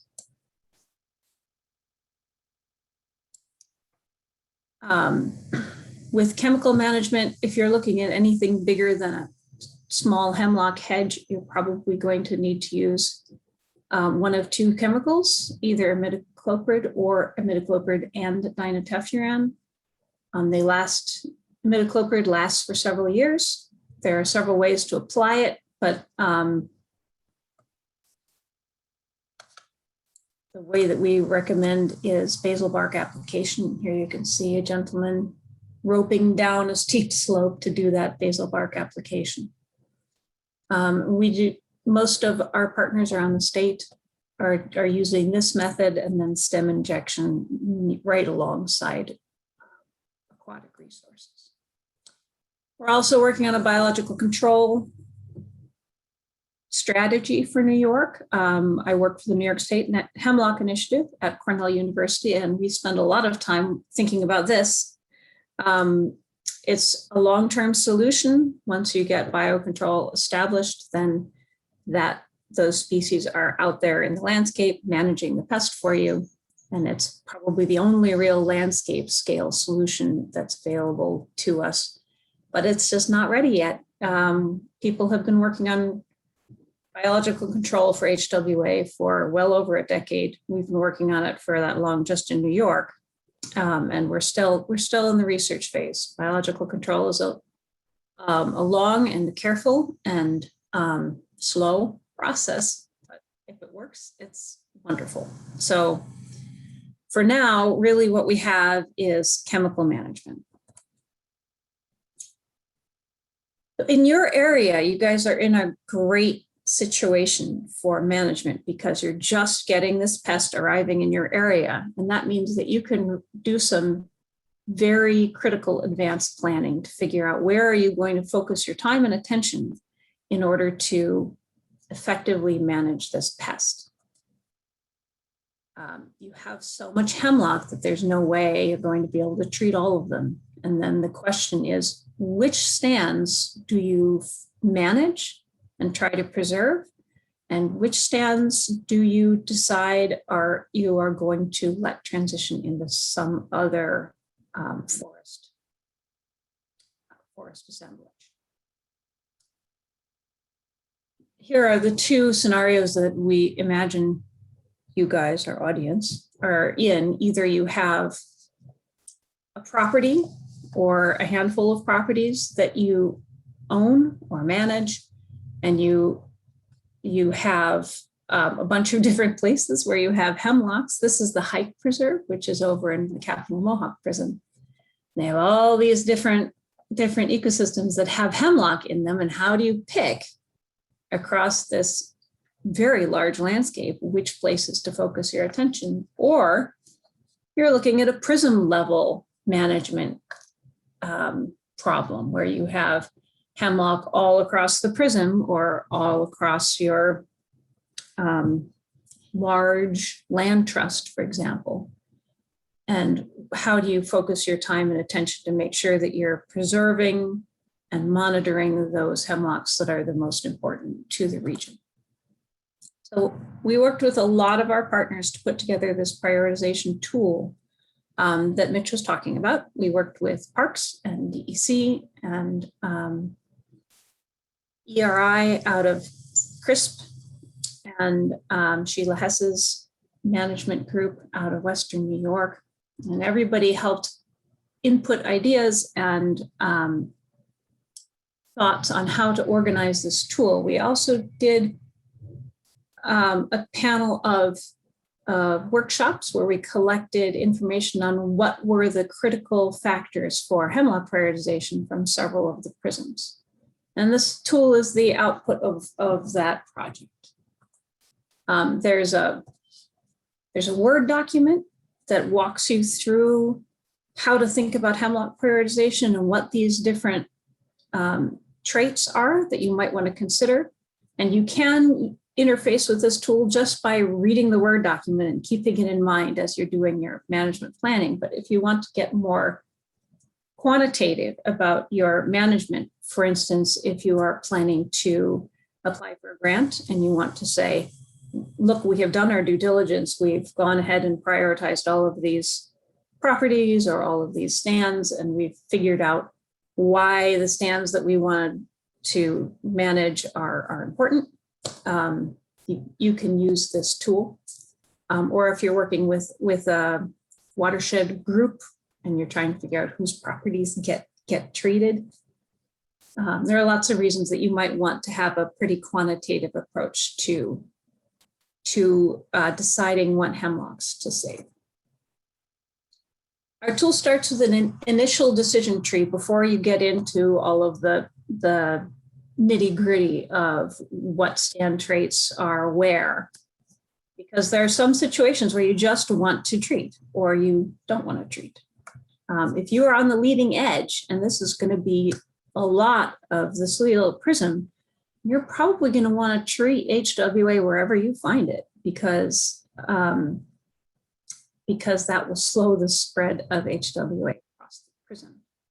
And so any find in SLELO is a high priority management situation.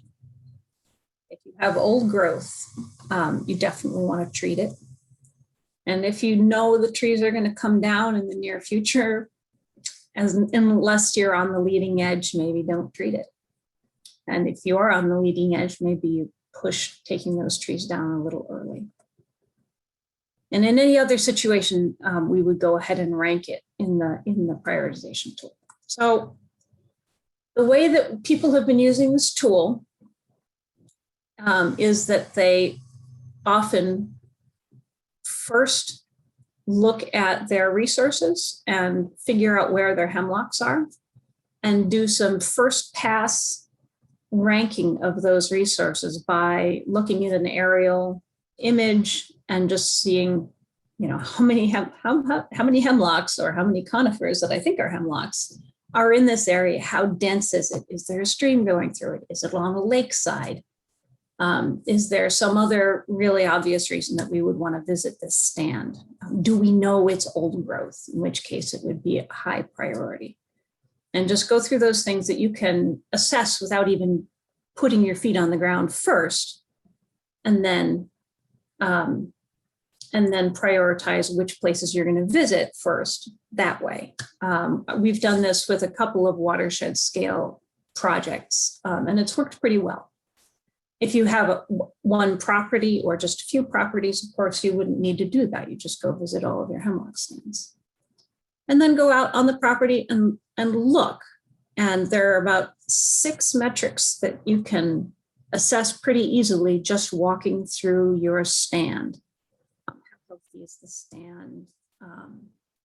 Does it look like it's a really nice forest with lots of understory, you're hearing a lot of birds, or do you see a whole lot of invasive species and maybe it's in not such good health? Are you know, what are the aquatic resources like? That kind of thing. And then once you've done your survey, then you can slot that information into the prioritization that you started with your first pass, and then prioritize your stands that way.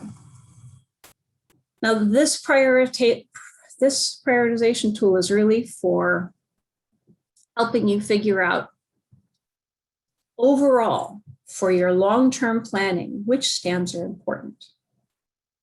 Within that, once HWA arrives, from year to year, you're going to have to decide which stands you're going to treat on a given year. And you could do that by taking this same tool and then just adding, is it infested or not? And how healthy is it this year to the end of the tool? But this gives you the sort of 35,000 foot view. So what should you consider? There are 5 categories that we have. And then each one of those has a set of traits to think about. So the first thing is, what's your hemlock stand like? How big is it? How healthy is it? How dense is it? Is it really isolated from other stands? Because if it is, if you remove HWA from that stand, it might stay uninfested for a while, and that might be a great reason to prioritize that a little bit higher. What other stressors are there? Is it right on a road and it's getting a lot of root compaction? Do you have other invasive pests in there? Are the trees getting outcompeted by something else? Are they already stressed because they don't have enough water, or they're too much water, if that's a thing? How close are they to water?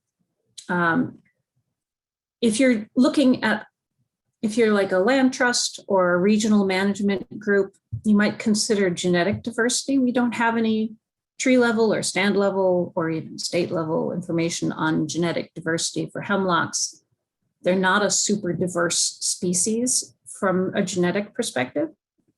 But you can select for as much genetic variability as you can by picking some stands that are in different situations. So preserve some swamps, preserve some uplands, preserve some higher elevation and lower elevation, and make sure you cover the breadth of your geography from, especially from north to south. So this is a beautiful stand. This picture here is a really healthy stand. This is a stand that's been infested for several years, and you're seeing what we call lollipopping, where the trees are slowly dying from the bottom up, and the tops are really thin. What you do based on stand health is going to depend on who you are and what the health of your trees are. Either you will triage and treat the sickest ones first that aren't so far gone that you can't save them, or you will preserve the healthiest ones if you mostly have healthy trees. Aquatic ecosystem value. I mentioned that there's a lot of ecosystem services for aquatic organisms. If you have cold water fish assemblages, you want to make sure that you preserve those hemlock stands that are keeping upland snow in your headwater catchments later into the spring, because that's helping stabilize your stream temperatures. Also, the stands that provide direct shade to water. If you're in an area with at-risk water quality already, you might not want to have a lot of significant disturbance from hemlock loss right along your streams.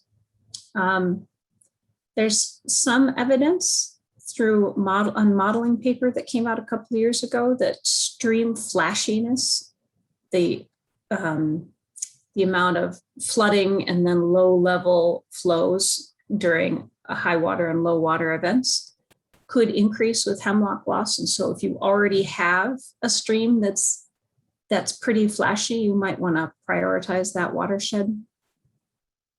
If you have a drinking water resource from surface waters in your watershed, that's probably a higher priority watershed than the next one over. Terrestrial ecosystem services.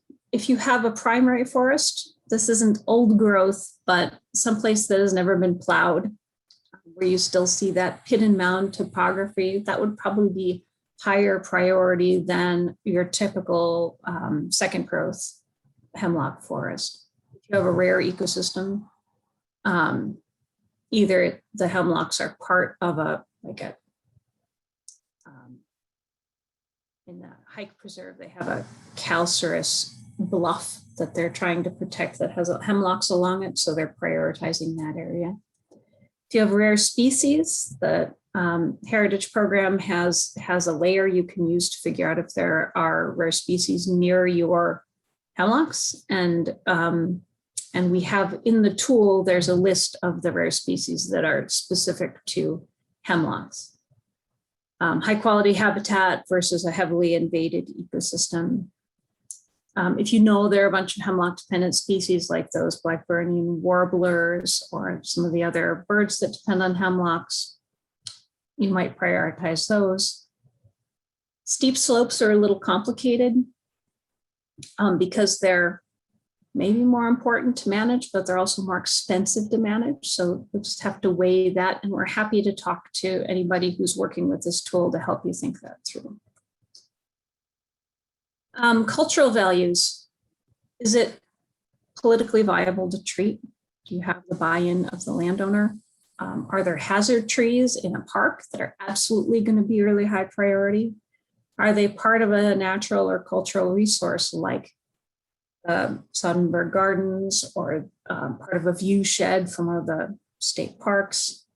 And is there a great outreach potential for your management on this site? And for a private property, a cultural value could be as simple as, is this the place we love to picnic? Do we love these trees? Is this our favorite stand? Those would absolutely qualify as reasons to prioritize one area over another. And then sustainability. Is the land protected in some way? The gold standard for this would be, a park or some sort of preserved land, but you could also take into consideration private properties that have a forest plan in place, for example. Is it feasible to treat? How expensive is the treatment going to be in that area because it's easy to access or it's difficult to access? Climate resilience is really important, and it's something that we're still struggling to figure out how to apply here, but we didn't rank this very highly because we're not positive how it's going to play out, but our current guess is that if it's already a dry site, we would de-emphasize that site because it's probably going to get drier in our summers with the longer times between rains moving into the future. And then deer pressure. If there's a lot of deer pressure, we would somewhat counterintuitively encourage you to treat bump that site up a little bit, because if there's a lot of deer pressure, you're probably going to get invasives coming back in and not as high quality replacement species. So if you do have a lot of deer pressure, you should either manage or make a pretty careful restoration plan for your stands. Collecting data, probably the easiest thing to do is the Survey 123 tool that I'm so grateful that Mitch already talked about. You can also use Esri Collector, and you can also just do your surveys in the regular IMAP online tool where you can make the polygons and enter data. It's just that there's no fields within that format that talk about the hemlocks instead of the hemlock woolly adelgid. So you would just have to come up with some system of making sure you get that host information in there. But the forest pest 1, 2, 3 is nice because they've put in all of those fields that you would need. The 6 things that you collect in that first survey are in there as in the drop-down menu, and it crosswalks with I. Let me talk about an example. In 2020, the New York State Hemlock Initiative had a staff member who spent the year in the Beaver Kill watershed doing mostly doing surveys in this watershed. And the first thing that I did to support that was delineate all of these polygons where I could see that there were conifers that looked like hemlocks from the aerial imagery, and do that first pass assessment of which ones are higher priority. So this one up here we knew was old growth, so it was a really high priority one. We already had HWA down here, so we decided to look a little more carefully down here. And this is what it looked like at the end of the year. All of this new HWA we found in 2020. I'm gonna pop over to the tool so you can see it. This is probably bigger than what most people would do because I broke that watershed, because it was a whole watershed, and I broke it into so many different stands. We had about 80 different stands that she visited. And so she just numbered the sites. Other groups have used names for the sites, which works just as well.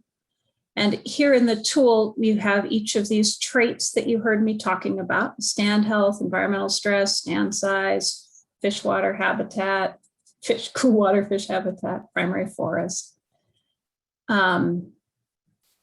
And then each one of them is weighted, and you can change these weights. So the height, what this weight does is it multiplies whatever score you give it by this number. So the stand health is way more important than genetic diversity in the standard weighting. And you can change this to tweak the tool so that it better fits the vision for your organization or your properties. And then you just enter a number 0 through 3. And if you hover over this, it'll tell you what the 0 through 3 means. So for stand health, 3 is great canopy health, and 0 is dead and dying. Or in this case, 0 meant there were no hemlocks on that property.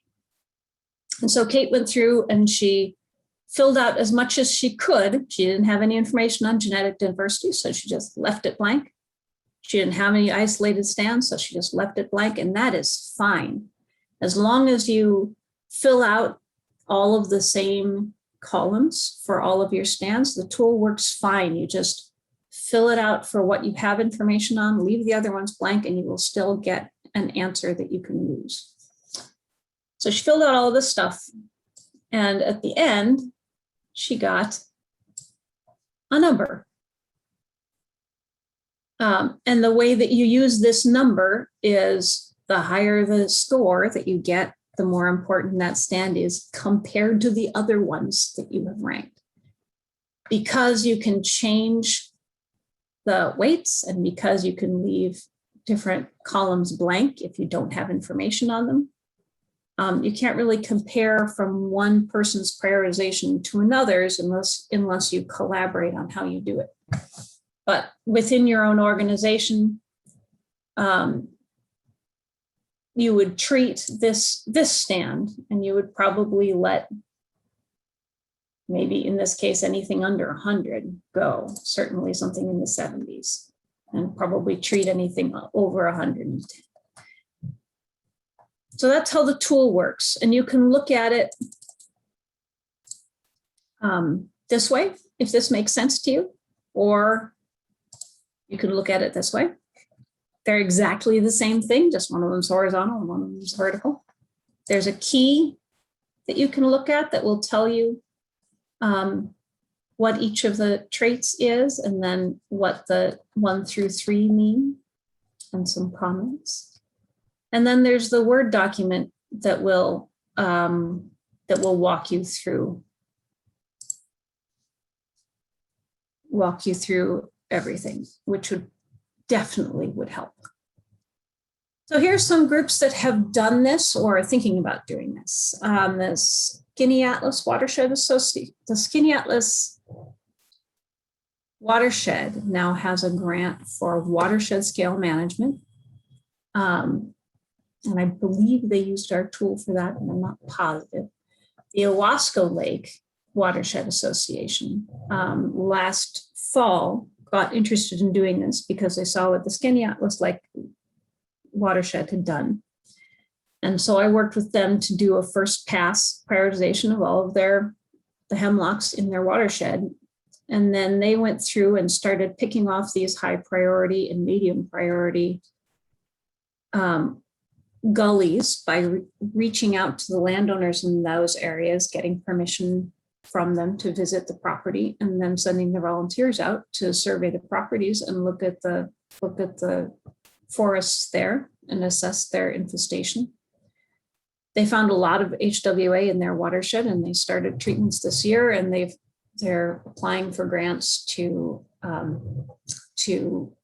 do some more treatments over the next few years in that watershed. So that's been a real success story.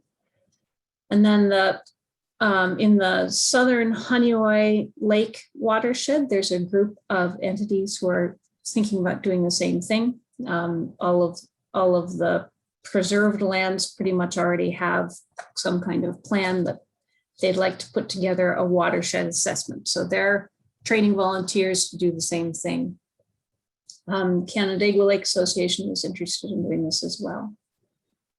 And so there's ways to use this at the property level, the watershed level, for land trusts have used it to assess their various properties. When you find HWA infestations, it would be wonderful if you would report them to IMAP. If you want to go out and look for hemlock stands and assess them outside of your own area, Megan actually has a great volunteer program for that. We also have one here, but within SLELO, I would encourage you to work with SLELO. And that is what I've got.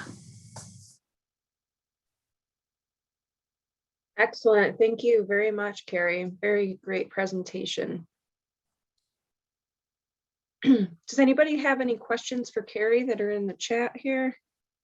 Les has asked about unmanned aerial vehicles being used for surveys, and that's an awesome question. So DEC was all over this, and they started several years ago. They started trying to use drones for assessment. And what they discovered was that the backwash from the blades of the drones created enough movement in the foliage that they had a really hard time using drones for this. But there's a lot of attention on remote sensing, mostly through satellite surveys, for looking at trying to pinpoint infestation and look for changes in hemlock health from the top down. And I think the jury is still out, but hopefully it's going to be a great tool. But right now, what we have available is boots on the ground. Hemlock woolly adelgid, I usually have a slide for that. Hemlock woolly adelgid, there is a hemlock woolly adelgid in every other portion of the world that has a hemlock except the eastern seaboard of the US. We just are the lucky ones that didn't have a native one, so we don't have the suite of predators to manage them, and our trees aren't adapted to this kind of piercing sucking insect. Our infestation happened to come from the Japanese HWA populations, probably on Japanese hemlocks that were imported for the ornamental trade at the turn of the last century. Mm-hmm. And isn't there a native, like the Laricobius beetle in the Pacific Northwest? Yes. So the pests that we work with, also in my normal talk, we're working with Laricobius beetle from the Pacific Northwest, and also 2 species of silver flies, who are really effective predators on that Pacific Northwest strain. And we're we're hoping that they will help us out here on the East Coast. Yeah. And one of the main reasons why we wanted to have this conversation today is because this tool is going to be extremely helpful in the SLELO region to our partners that are managing forested land, considering that, like Carrie mentioned, we believe we are in getting ahead of this infestation. To our knowledge, it's not widely spread, so we have the ability to take action and actually use this tool to prioritize the lands that we manage in preparation of hemlock woolly adelgid. So we're lucky to have that ability, that advantage. So I hope that all of you will reach out to Carrie. She's great to work with. She'll walk you right through the tool. And there's other, as she mentioned, there's other organizations that she's already worked with that could possibly answer questions and tools of the trade, if you will, who have experience using the tool. Do I have time to pick off a couple more chat questions? Mm-hmm. The treatment costs for HWA are moderate, particularly if you catch it early and you're able to use just imidacloprid. That's something like $1 per diameter inch.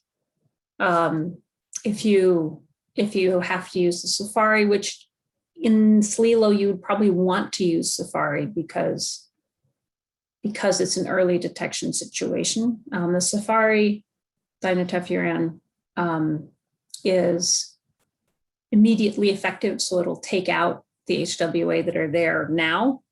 And then the imidacloprid takes a year to a year and a half to become effective, but then lasts for several years. So in your situation, it'd probably be more like $250 per diameter inch, which is pretty expensive. And the thing that people usually hit before they hit their cost limitations is the acre per year limitations, which are pretty strict. And so if you have an infestation, that often means treating those trees and a buffer around them, particularly in SLELO with that early detection, and doing a few trees, some of your trees in the first year and then some in the second year and some in the third year, so that you can get to all of them while staying within the legal limit for application. Emily, the bright green growth is a great way to do a first pass assessment for stress. And we've used that in our lake surveys where we have people go out on the water and just scan the hillsides at this time of year in June and just see, are you seeing hemlocks that don't have that beautiful lime green growth? And if you do, make a note of those and then visit them on foot and see if they have HWA, because HWA keeps the plant from getting its sap out to the end of the twig where it makes that new growth. And so a lack of new growth is a great indicator for HWA.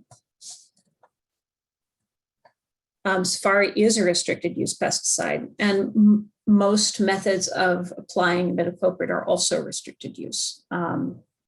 If you don't know of an applicator in your region, you can reach out to us. We did a survey of all the applicators for the forest pest category of certified pest applicators a few years ago. And we have a database of the people who responded by county, who said that they were able and willing to do HWA treatments.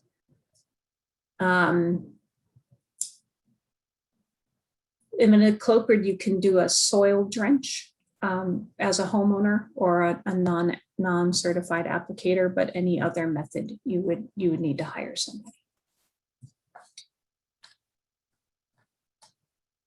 I think that is it for the questions. So thank you guys for the time. Thank you so much, Carrie. Okay, so I'm going to move on.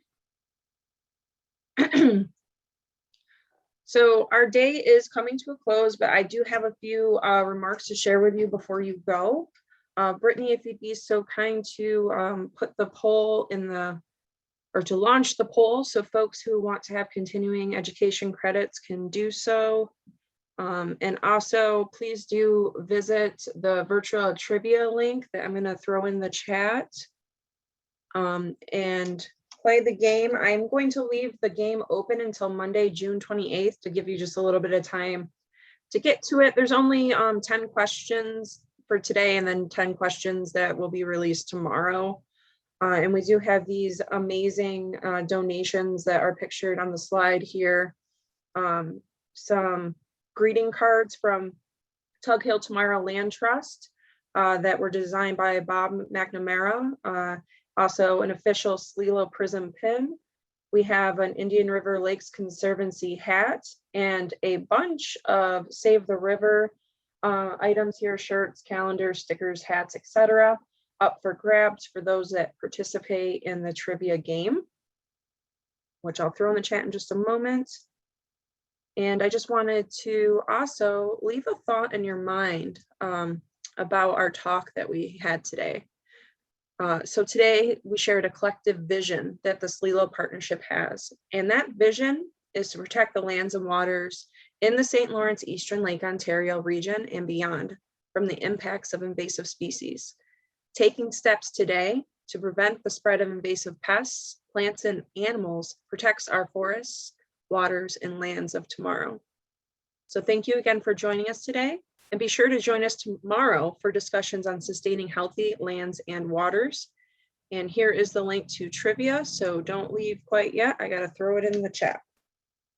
That is your link for the virtual trivia. Only those who attended the entire symposium are getting this link. So pat yourself on the back for sticking it through and go out there and win some prizes. I'm going to stay on for just a couple more moments to let folks finish the poll and grab that link I just threw in the chat so they can play virtual trivia.